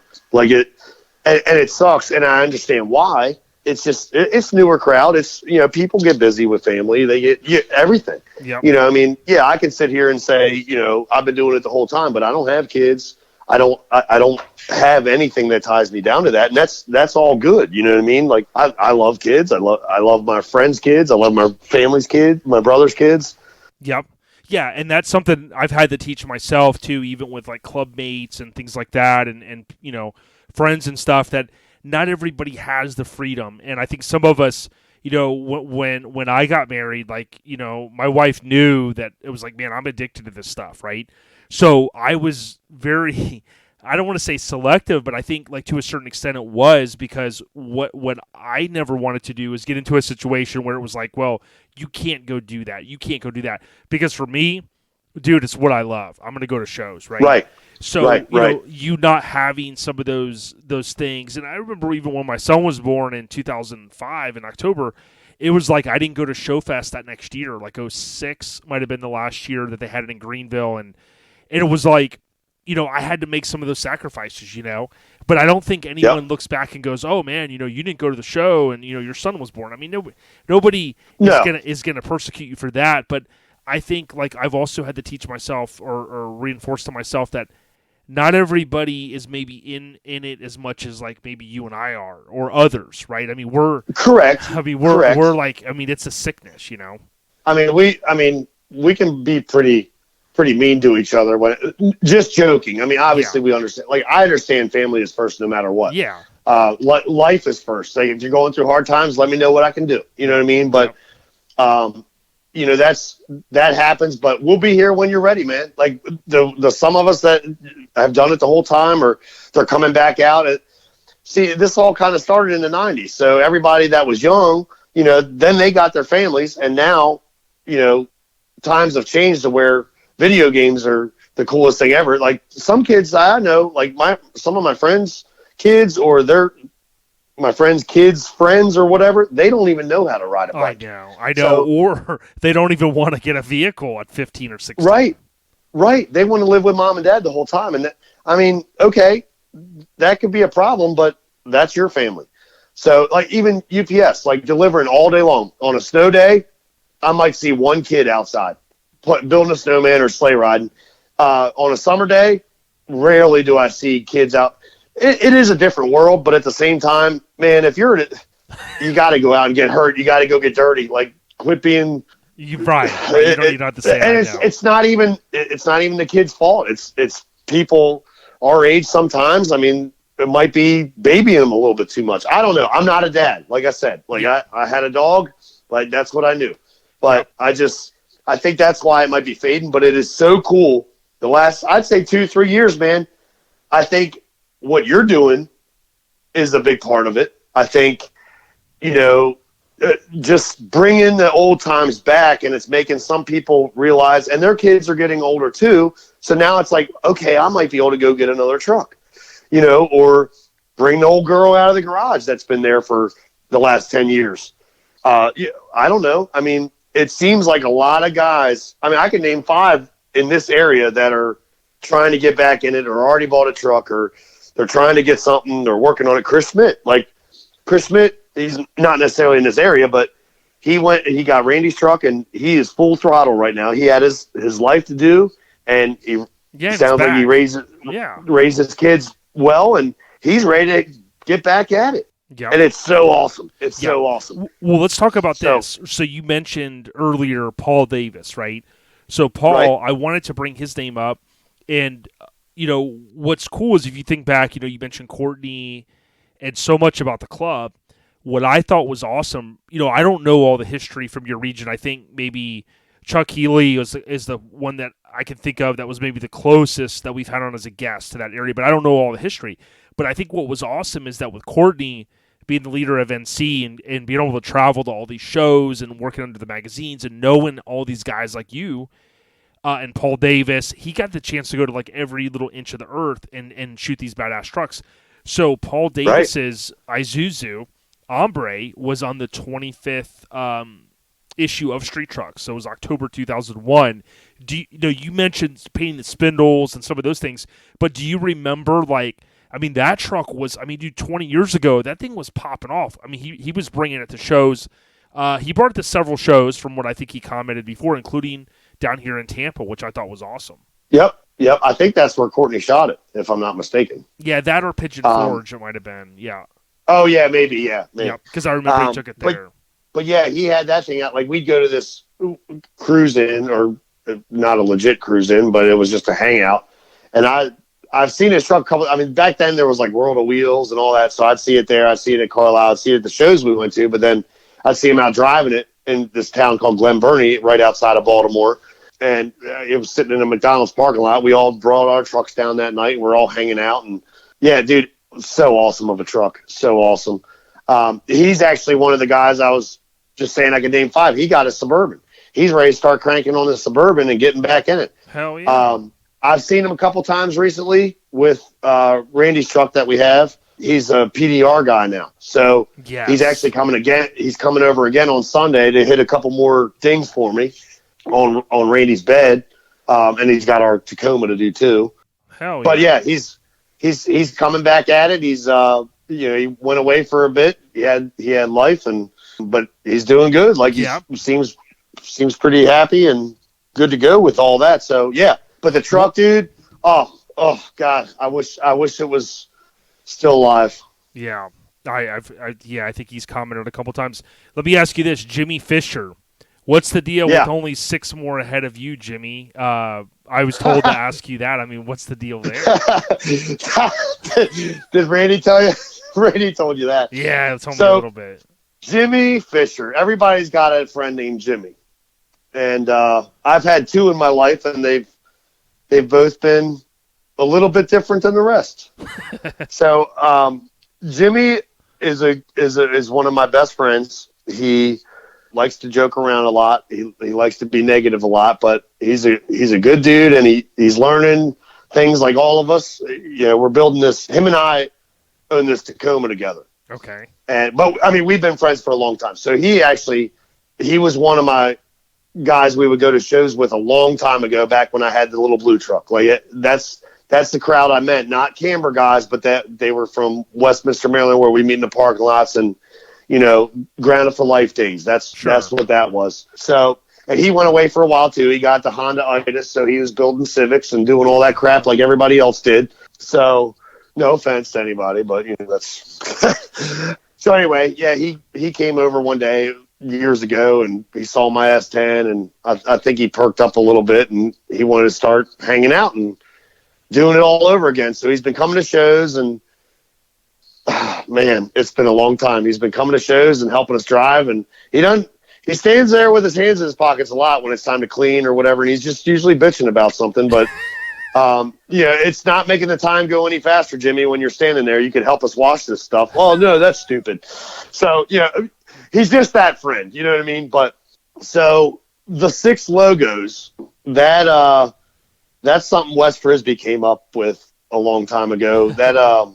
So he's been working on this truck. It's mine too. I have a lot of other stuff going on, but it's mine too. So I work on it when I can. And we were cranking on it for a while. But every show we go to, year after year goes by, and they're like, dude, where's your truck at? So, I mean, this guy, he doesn't have a girlfriend. He's got a job and not a whole lot more responsibility or life going on. And it's like, man, you should have 8 trucks by now. So the whole story with that is you remember the Geico commercial? It was like a guy broke down on the side of the road, and grandma comes out, and there's like a random payphone over there. She's like, 6 callers ahead of us, Jimmy, or whatever.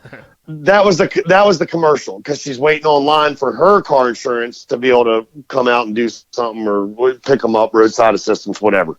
So Wes came up with 6 logos ahead of you, Jimmy, because you're always going to be 6 logos behind and not get your camber sticker if you don't freaking finish the truck. So he'll listen to this, and it might motivate him for about a week, and then we'll see what happens after that.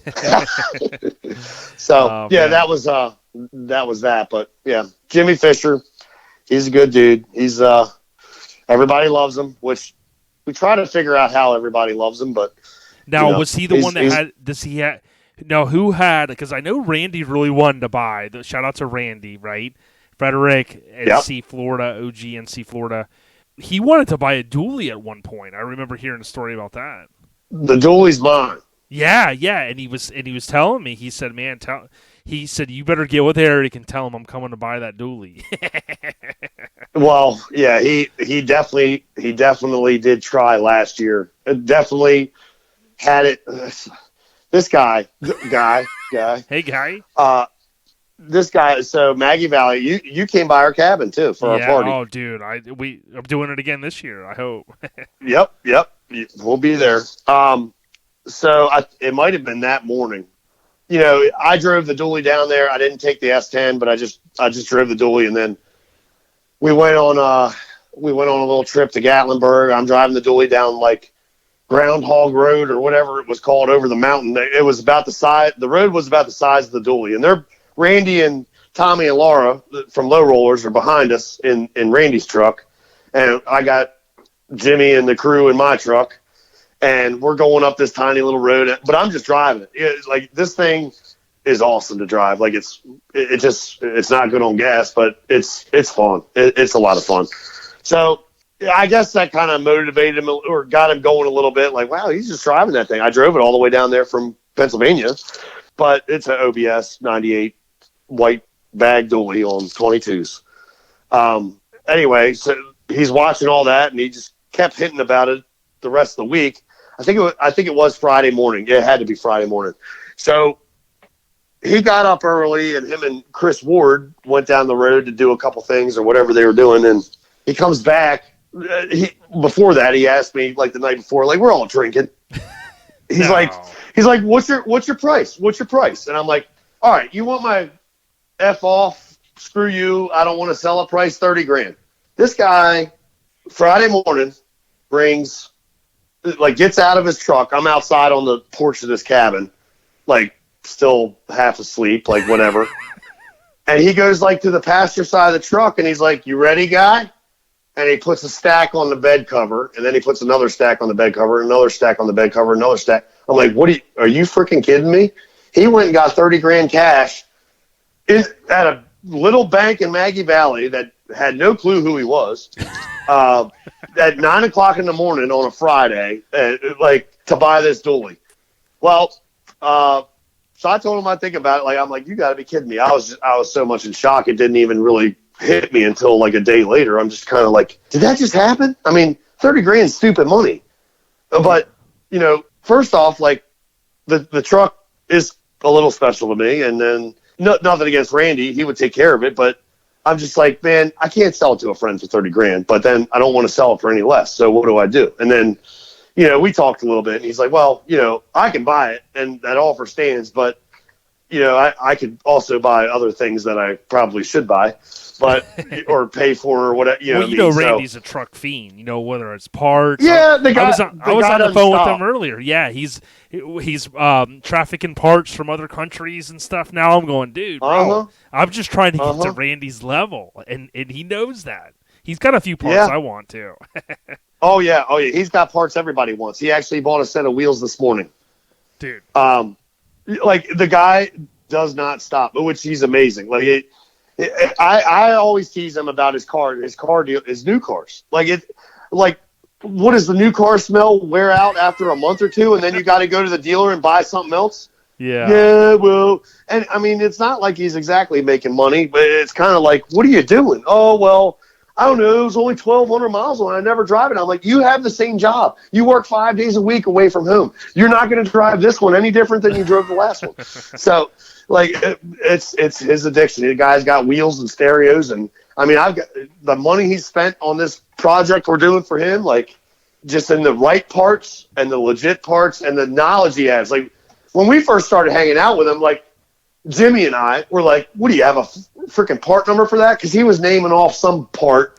Oh, yeah, it's like B621. I'm like, what the hell is that? He's like, that's this. That's on this truck right here. I'm like, how do you know the part number? Dude. Like, yeah, and it's, so we just, the whole time, we were making fun of him, like, knowing part numbers. And the guy's a genius, and he knows his trucks, and he stays active all these years, bro. I mean, he's been active, man. Active for, like, he's got a tough job, man. Like, he can't just take off a weekend. He works all weekend, every weekend. So when he's got to take off to go to a show, he's got to take the week off. Yeah. So I mean, he does it like Ice Cube did. Like, if you watch the Straight Outta Compton movie, there's a story of Ice Cube back in the day when he was on Priority Records, and he brings he comes and clears his whole boss's table off.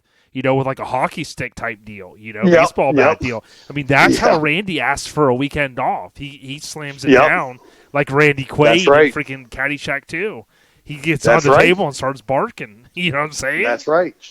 Like an animal style. And I mean that with all respect. We're giving him a hard time. Well, yeah, I mean, that I got plenty for him. Like, he was telling me yesterday that he had good taste, right? Like, I'm like, man, 1,000 things just ran through my mind about the good taste that you don't have. I was teasing him about that. He's like, name some. I started going off on, and he's like, oh, come on, guy. So, yeah, and back to that, though, like the music, I miss the music too. Like, obviously it's still there, but you're talking about Ice Cube, and man, those days, like, taking it back, like everything you talk about on here and the stuff I hear other people say, like, it's just, it's so cool, man. Like, Ice Cube, Warren G, like he was one of my favorites. Dude, like, 94, when Regulate, the G-Funk era came out, I mean, that album, if you can't just put that CD, or let's be honest, stream it, whatever, you just hit it, and it's like, boom, beginning to end, man. Like, when the track comes on, it's like, I jumped, hit the gate and jumped on my Schwinn. It told the homie, all right, then. It's kind of easy when you listen to the G'd up sound, dude, but like, that times are epic, and you heard me talking about with Mike recently. I mean, people joke about, the cassettes and this type of stuff. This stuff brings me back to like a certain era. Like when you were on your way home tonight and I had finished recording with Mike and I went for like, a 20, 30 minute bike ride. Right. And, it's a 29-inch bike. It's, easier to ride and stuff, but, just riding brings me back like a time machine in my head to like, man, I remember when I was a kid and I would ride, and, you get to these, our age, middle-aged or whatever, and I look at it and say, dude, it doesn't cost me anything to get on. Now, granted, the bikes cost money, but, to get on the bike and ride, right? It's not like you're going out, buying drinks, buying Starbucks, buying food, all this. So it's kind of free, and I look at it as, you know what, I can do that and have just as good as the time as going to like a movie. You know what I'm saying? Right. Yep, Might be I crazy agree to with some you. people, but No, it's not. It's not. And it's you're let loose time for yourself. You know. yeah, it's I because I do it too. yeah, and because we're talking about minis and the old school, I want to take a quick second to let everyone know that this weekend, if you watch Motor Trend, so I have the app on the Apple TV. Many of you probably have just maybe the Motor Trend app that used to be, I don't know, Velocity, Discovery, whatever. But Motor Trend app, you guys know what I'm talking about. If you have the app, go watch the latest car fix. If you have the channel, watch this weekend or set the DVR. Because, when you were talking about earlier about growing up kind of in this type of town and whatnot, on the outskirts of a bigger city, it reminded me of Jeremy Bumpus. And we had him on, thanks to Tim from NC Florida, linking us up. And, Joel Cruikshank and Tim from Acro and then Scotty the Body, we had this opportunity to bring trucks out. And it was cool because Jeremy, he's living it now with this Maverick. I didn't know how the Maverick was going to resonate with people, but I could tell you what, I saw this thing in person. It was cool. And what was awesome is he allowed for us to bring our trucks out and get a little bit of a moment. It's not a super long amount of time that we get airtime. We knew that. But to get that little bit, like people were texting me going, yo, man, I saw you on TV, through the app last week because it launched early. And to me, like people like Jeremy, and people like even what you and some of your homies are doing to build this truck and some of these other projects you're working on, we're helping keep minis in the limelight. You know what I mean? Yeah. And those pictures were awesome. You guys had down there that I saw. And the Maverick's cool. I dig it. It's new technology. There's no frame under it. But man, he made that thing look wild. Yeah, hopping and stuff. And doing a little blow through, and the guys will see that, the work that Outlaw Garage has done, for the stereo and stuff. But what was cool to me that really hit me when we pulled our trucks after we finished rolling, we parked them back at the Columbia restaurant that day, and, he airs his out, and mine's like right next to it. And he opens his door and he's playing the music, and you're hearing the door chimes going ding, ding, ding. Now, granted, I know mini trucks. Okay, S10s. Sure. They're Nissan hard bodies, newer trucks, but it's kind of crazy because I think of like my S10. It's a custom truck. So many of us, but then you see a new mini truck. And it's got a screen with Apple CarPlay and stuff like that, but it's all factory. Like, it really hit me. I was like, wow, it really is a new mini truck. Yep. I saw a new Frontier the other day, which they just started popping up around here, and I'm like, wow, that doesn't. I've never been the biggest Frontier fan, but it didn't look too bad. Considering it's still a truck, like it's not unibody. It's still, I guess it's still bigger than a mini truck, but it didn't look too bad. I was kind of impressed. I'm like, all right, there we go. It didn't. Ranger. I like kind of the Rangers are still out on it. I do too. I think the Rangers and the Colorados they're a little bit aerodynamic, but they're still cool. They're all cool. I love everything that everybody does. Like, it's cool to see different things done differently. I love your truck. I saw it. I saw the frame at Showfest, I believe. I saw the complete truck at Showfest, I think. And the coolest thing about mini trucks to me is, so when I was younger still, people had their C10s and their lifted trucks, and the imports were coming out, the hot rod guys. Like, mini trucking is like all those combined, and you can do whatever you want. You can do whatever paint you want. You can do stereos out of kind of the import style, maybe some lights or whatever, I don't know. Like, but hot rods, channel it. We channel it. You mean a body drop? Yeah, same thing. Air rod, all the old men hated air rod and all that in the beginning, but now a lot of them are doing it. Right. Like, so mini, it's just everything. Like, and the paint jobs, like your paint job on your truck, like, you'll never see one like it. Like, they're not going to go do an old Malibu that color, like, or that combo with that line. You know what I mean? Like, or Chevelle or whatever, Impala. I don't know.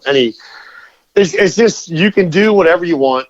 The people are all cool. Like, there's the haters, there's the drama. Like, it's going to be anywhere you go with anything. Well, and And we got to thank people like Brian Gendro, and that's one reason why I always wanted to do this podcast, because, like, if you think about the 90s and you think about all the different people that helped push the boundaries, you could argue, like, Bob Grant helped push the sheet metal stuff, and now he's brought the Lexi windows back, and, Steve Nielsen, in the early days at Alter, and, these guys were doing some crazy stuff and whatnot. But if you think about what Gendro did, when he said, hey, okay, these bags have been on, these semis and these Greyhound buses and things like that, and let's kind of do it like this. We don't have to use air shocks. And then you're right, because if you think back, a lot of the hot rod guys were like, I don't want to run that. Okay, then the Shockwave comes out. And then, oh, by the way, now you go to SEMA, and it's like all these high-end hot rod builds are laid out on air, pretty big wheels, So it really... I think the combination, and I've always said this, is that the sport trucks were awesome. Let's give Boyd and those guys all the credit for that.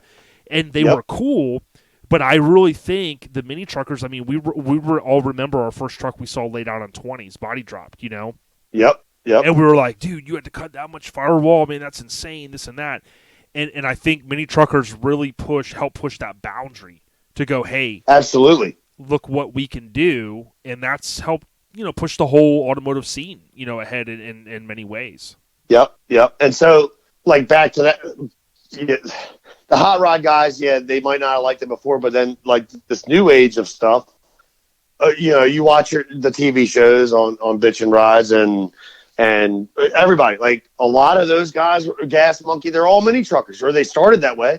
I mean, the newer era, I mean, they're building all this nice stuff, and once upon a time, they probably did a mini truck or had a mini truck or whatever it was, and it's just so cool. It's like, I mean, they all started where I'm at. I mean, I've done a couple hot rods and stuff, whatever, Mustangs, all that stuff.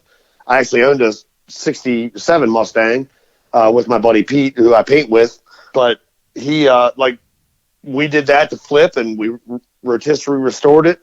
We made it low. We did all that, and then we sold it. Like, I had no attachment. I'm not a Mustang guy, but it was just the right deal to do something to flip, and it worked out pretty well. But yeah, I mean, a lot of these guys started that way, and it's just, I think it's awesome. I think it's, I think it is. It's just so cool. Well, dude, like, so cool. I mean, we probably have to wrap in a few minutes, but I want to say, you've kind of hinted at earlier, thinking about the East Coast rollers, East Coast low rollers, right? Right. I want to give a huge nod. I know Phil Fowler. I think he introduced you and I, but like Phil's truck was August 2008 under construction issue, mini trucking. Right. 4 years later, give or take, January 2012. It's kind of nearing that last 2-year run of Mini Trucking Magazine, what we all love. Then he gets the cover. You have a connection to Phil and that truck, my understanding, right? Yes, sir. So after I left the body shop and started UPS, I met a guy that always came into the restaurant I worked at, and he was painting cars and stuff, and he didn't live too far from my parents' house where I lived at the time. So we kind of got to talking, and, I wasn't painting at the time. I had nowhere to do it. I didn't work at the shop. I mean, we connected a little bit, and he actually painted a couple things for me after the fact. He was just closer. It was easy, and we became really good friends. And then he actually moved very close to where I live now, and then right after that, I moved up here. And good dude, he painted cars all of his life. He's got MS, but he can still play around in his garage a little bit at home while, he's Mr. Mom, but he does a good job, and he's a painter. So I connected back with him when I moved up here, and he built this 40 by 60 shop, and now it's like a 60 by 60. We added a paint booth on it. But, we started, that's where we painted my truck for the second time after it was body dropped, him and I.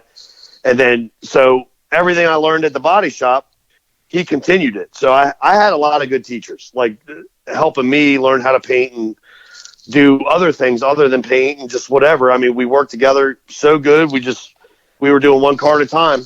I mean, he could work on some stuff during the week, but I'd be there on the weekend, every weekend, helping paint a car. Well, we did my truck, did a couple other things, other trucks in the meantime or whatever. And then, so Phil and I were at a show, we're talking, And he's like, I really like to get this thing painted. I'm like, I'll paint it. So that kind of started the ball there. And he knew Fred Green, which was a ex-Camber member, but he's still big into PPG and painting stuff and a lot of motorcycles now, as far as I understand. He's up in Jersey, I believe, or Delaware, one of the two. Anyway, he got Phil hooked up on this Vibrance, PPG Vibrance, which is like the high end of PPG paint. And he told him he'd give him some paint. So we got a color book. We were looking at colors, and we picked the orange and silver out. And then the flame colors, which I was like, yeah, we need to like make a stripe. I'm no Chip Foose or anything, but right. That long bed truck, like I'm like, we're going to two-tone it. We're going to do a split stripe, and we're going to put flames on the back of it. But the flames have to be centered just right. They can't be like too far forward or too far after. So then we came up with this idea. Pete, who like I said, Pete Ryberg, he's the flame man. He'll put flames on anything. He's probably got flames on his toilet seat. I haven't checked, but he loves flames. So we did the truck, body work, paint, all the jazz, and then he's laying out these flames. And we decided we're going to do double flames or double stripes into double flames, and then the outline of each flame is the opposite flame color's base. So it was like four flame jobs just for that little simple stripe that a lot of people don't realize, but they all change colors. They all rotate in between, whatever. So Phil and I became really good friends. We were always buddies, I guess, but we became really good friends when that happened. And then, time after time, we've fixed things and it changed the color. Phil's truck was actually green and silver at one point because we got more paint to play with, and we did the cab in green and silver. It looked pretty cool, but he couldn't get away from that orange. So then we just like, all right, we're doing it all orange. So, yeah, and how cool is it? Like, like you think about Phil obviously being on the cover, being on a Hammer Weekend Wear shirt, one of our favorite brands. Hammer Weekend Wear, and you think about the success that he's had, but he's a well-respected guy. Like he always laughs whenever I say, "Yo," like he's generally a good dude. He loves mini trucking. He loves going to mini nats, as we all do. And, man, just generally, he's one of those guys. And, again, I know he's not in your exact region, but I kind of couple, the East Coast, the Far East, like you guys, I kind of put you guys, all together, right? Because it's kind of the Northeast.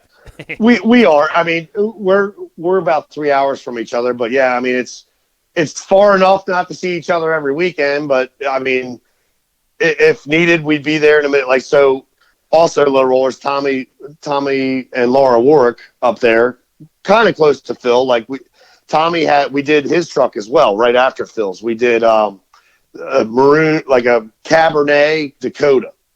It was like blood red. And it was at Showfest, like parked with all of us.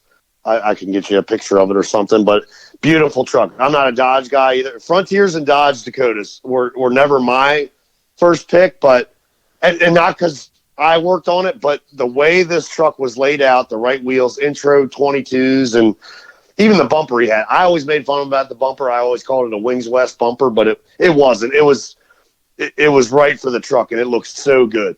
Well, and then we painted it like this blood red. It was called Cabernet, and it was gorgeous. And so anyway, he got rid of that. He sold that years later and then bought a 54 Chevy. He was actually at our cabin last year, too. You met him.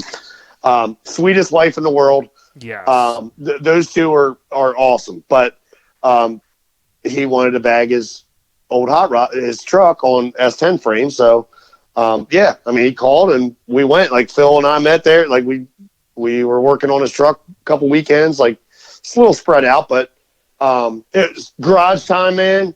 Awesome. Like I love having that. There can be too many for a crowd, but if you do it right, like it was perfect working at his house, and it had a couple of acro guys there and East Coast minis, and so it was just a good weekend though, and the best guys ever. And it's not about money. I mean, time does have something to do with things for everybody, but Phil's close enough to where when it's go time, we can make it happen. Yeah. So really he's actually he says he wants to come down and help on this this guy mobile we have. Yeah, brother. So it's gonna be good, man. Which would be cool just for the time. You know, I mean that the trucks, even at the shows, the trucks are the excuse. I've always said, like you know, we can go meet up and have a blast. Sometimes we leave the show and we go do something fun, or if we have more time, we'll go do something together as a big group of friends, and that's what gets us there. The trucks are cool, don't get me wrong, but it's just so fun hanging out with the people I've met, the people I know, like the old friends, new friends, meeting new people. It's such a good time. Like I can't get enough of it. I'm addicted to it and still going strong. Hell yeah. But yeah, Phil, I do have Phil's Hammered T-shirt. I won't ever wear it in front of him because I think his head's big enough on the shirt. But he's not gonna want to hear that. If not in person, well, he can listen. Right. So he doesn't have a big head. Well, he might have a big head in general, but not. Right. Not you know, whatever. But hey, love you, Phil.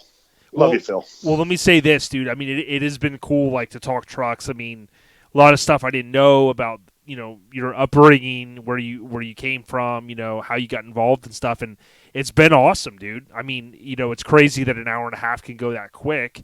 And oh, geez, has it been that long? Yeah, I'd say. Yeah, and we can just have fun. But I mean, is there anything that you had on your mind that maybe we didn't hit on? Not really. I mean, just like I said, just what I do, like, you know, helping guys out. It's not about money. I mean, times frustrating with a lot of people. Like, and I mean, all this stuff's a pain in the ass. Everybody knows that. But it's just when you get something laid on the ground or set up to where it's like, wow, like it makes it all worthwhile. And it's the friends that is what does it. It's not about your name or going to shows and getting your trophy. The trophies are sick, dude. The trophies at these shows, man, oh, they're so awesome. But if you're going for just that, or I mean, I've always kind of said, like, if you do it for yourself, you're not going to have any fun. Like, obviously, yes, you build your truck for yourself, like the way you want it. But if you're doing it just to go be you and like get your award and go home, I'm telling you, man, you're missing so much. Yeah. Like, I mean, don't hate on the kids that are learning, or even not kids, older guys. If they go buy a truck tomorrow and they want to bag it, I mean, it's not good. We all started somewhere. I mean, I didn't have many tools or whatever. I was lowering trucks in high school in my parents' driveway, not having a clue what I was doing, but it worked. It seemed like things were even easier then, and I don't know why, because now I have all the tools in the world, and I know what I'm doing, and I'll be lowering a truck for a week. Like, anyway, but it's just don't. I mean, haters are going to hate, and people are going to do their thing, but don't bash somebody. I mean, there's some out there that deserve it, but don't bash people for doing what they do, even if it's just something not too pleasant to look at. I mean, at least don't say it to them or on the computer. Like, just let them be. Like, I mean, we're trying to grow this thing. We're trying to grow it. We're trying to make it what it was. I mean, don't everybody starts. Like, don't discourage people, because I think, especially younger generation, because not every day that there's people jumping into this, right? I mean, sometimes, you know, we talk about with the younger kids nowadays, you know, not all of them, you know, some of them are into lift the trucks, this and that, but a lot of them don't even really care about driving, you know, and then if you couple, oh, well, you got to spend all this money and do this and do that, a lot of them don't want anything to do with it. So, you know, if we can get more people in, or get, you know, our kids involved a little bit somehow, some way, in a positive way, it's a good thing. Right. But yeah, I mean, keep it going. Like, just don't ruin somebody's time. And they're trying. I mean, you know, if anything, be a nice guy and try to help them out by saying, well, you could do this like this, so it's a little more safer or whatever. But don't be like, look at that piece of shit. Yeah. I don't know. I mean, and that's with anything in life, I guess. But I try not. I mean, trust me, I can talk my fair share of shit, but it's not to them. Yeah. No, so you know, I mean, like, but. Yeah, either way, it's everybody's like that. I guess it's the world we live in. But I try to encourage anything like that. Anything I see on the internet or Facebook, like I'll comment. I started the same way, so it's like, you know, good job, buddy, keep it up. Like, maybe do this or whatever, you know. But that's just the way I look at it. Like, don't bash the guy. Like, you know, I mean, everybody's just there's mostly good people in this, and I continue to meet them year after year. It's so cool, and the trucks that are coming out. But I mean, just because you got the hot thing now doesn't mean it's always going to be the hottest either. So, just remember that. But it comes and goes. Like it's I've seen it, I've done it, I've been a part of it. Like it's how we all are. Yep. So. Yep. But no doubt. But like I said, it's been awesome, dude. I appreciate everyone kind of sticking with us and just listening to us talk trucks, reminisce about the old days. And to me, it's great times, brother. And there's a lot more to come. And I guess I'll be seeing you in about 3 weeks or so at Southeast Mini Truck and Nats, right, in Maggie Valley, North Carolina. I will be there. I don't exactly know what's going to happen yet. I got S10 ripped apart at the moment in the front. That should be all good. I plan on bringing that one. I brought the dually last year. I might bring both. I don't even know yet. We'll figure it out. But when you're ready to let the dually go, call me first. All right. You know what I'm saying? Nudge, nudge. You got more than 30 grand? I mean, I don't know that I got money, but if I can get it and keep Randy from getting it, then we're good. I tell you what. At Mini Nats, you can drive us around. Oh, there you go. Look at that, man. I get to be chauffeur. So, either way. It reminds me a lot of my buddy Tim Davis, TD, from RA. He has a white dually, and I got a chance to ride in it at Scraping the Coast last year. And, dude, it's such a clean dually. He recently got a steering wheel for it that he really wanted to get. And, cool. My buddy, here's the funny thing, my buddy Russ, back in the day, he had a 96 white dually with tan leather interior, airbagged, flat out, land frame, and it had the diesel motor in it, though. And those diesel motors are they were a little bit of a, injector issues, and they weren't the diesels they are today. That's for sure. That's it. Exactly. And they talked about that. But I got a chance to drive his a few times. I always enjoy driving it and then riding in Tim's white truck and then seeing yours. I'm like, dude, I got to ride in it. So we'll do some videos or something. I love it. Hey, I would like to give a shout out. There's a guy that's doing big things that's helped us out tremendously. His name is Nick Daly. He's got his little shop going, Weldmore Fab. The shop's at his house. He's a one-man show. He does his thing, but this guy has made the welding game and metalwork game huge. Like he's helped us on Randy's truck that we're doing. He helped us. We do have another truck coming out at Mini Nats that just left last weekend. It's a pretty well-known truck. It was a cover truck. We didn't change it a whole lot. We just freshened up some things and added some things. But I think people will be impressed with that. It's John and Heather Yoakums, another sweet couple. They're in NC. But yeah, Nick Daly, he's look him up, Weldmore Fab. He helped us with this Tacoma that we've been working on, me and Jimmy. And then he helped with the truck, the John and Heather's truck, and then he's helped with Randy's truck quite a bit. And he is building, it's already made the internet. It's a Mazda SUV. He basically took a Blazer roof and turned it into a Mazda SUV, a Mazda pickup into a SUV. So he's putting that all together and making that happen. So that'll be down the road, but doing big things. He's trying to get it started, and he's doing phenomenal work. So I wanted to give a shout out to him to kind of put his name out there a little bit. Yeah. WELDMORE Fab. I saw the other day that it had popped up on some feeds because the KP Concepts rendering. That was back in February, and that's a pretty freaking cool little deal. Yeah. So I went to high school with him. I worked in a restaurant with him, and then he had a mini truck back then, and we were buds. He was one of the gang to go to the shows with, and then life happened. He stopped for a little bit, and now he's back at it. Yeah, so Randy was the one that told me about him, I think. So yeah, that's very cool. Yeah, doing a phenomenal job, Nick. Keep it up. And my buddy Matt Reynolds. I mentioned him before about the bike deal, but he Charm City Upholstery. Just I don't think he keeps his Facebook updated, but I think his Instagram is or whatever. I don't have Instagram. One social media is enough for me. Yeah. But but he's a good dude. He's becoming. He's just an awesome guy. Him and his wife Amanda, they're good people, and I love hanging with them. They'll be at Mini Nats as well. All of those guys I mentioned, and of course Phil and Randy and everybody else. You for doing what you do, Jason. Like it brings back the times, man. It's pretty awesome. I mean, I'm not as old as some of the other guys that have been in it a lot longer than me, but it's so cool to hear the stories and like Rod Rodell. So he bought his Amigo in the town I work in, and I never knew. Interesting. Like when he lived in Maryland, he said I knew exactly where that town was. Yeah, he grew up in with his dad because they moved or whatever, and I'm like, holy cow, I never knew that. Never knew.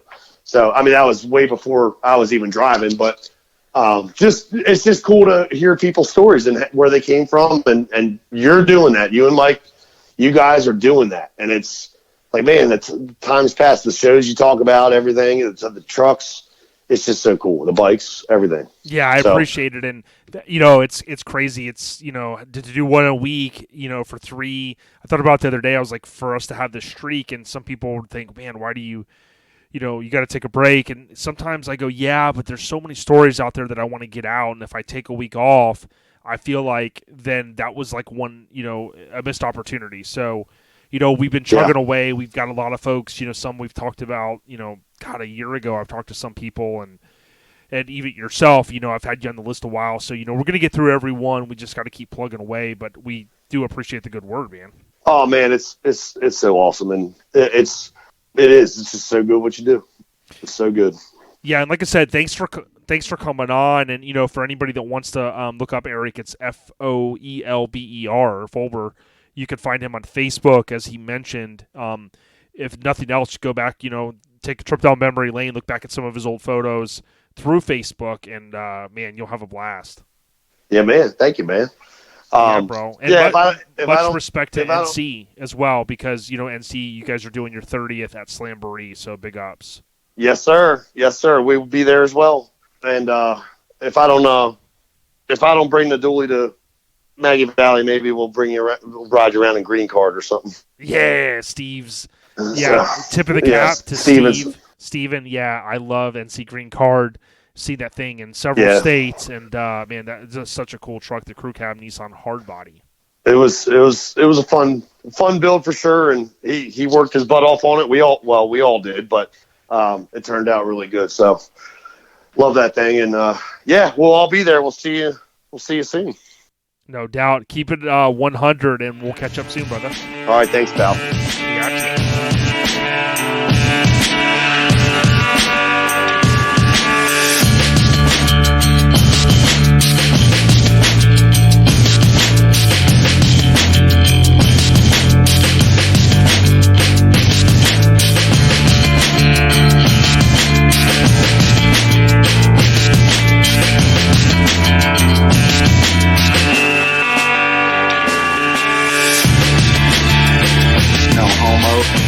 You wouldn't do that, would you? Well, maybe. Yeah. I've banged a few things in my lifetime. Yeah. Well, the filthier the better, right? Smutfest 2000. 2000. Yeah, it's gonna be built off the Mons Venus thing because it's gonna be in Tampa, right? Oh, wait a minute. Odyssey 2001. My bad. So Smutfest 2001. Tampa, October. Be there or be square. The smuttiest. The most premiumist. Premiumist? Is that a word? The most premiumist show in Tampa. The premiumist. That's almost like the creamiest. Yeah. I'm not going that far. Because, I can't advertise, like, you got to just push the limit right to the edge of push it to the limit. The Grand Canyon, Oh, shit. Oh, that's another thing I was going to tell you. You know what I'm saying? Yeah. Does that make sense? Yeah. Okay. So, anyways, all right. LMK. LMK. Let me know. LMK. I'm like, LMK? Okay. All right.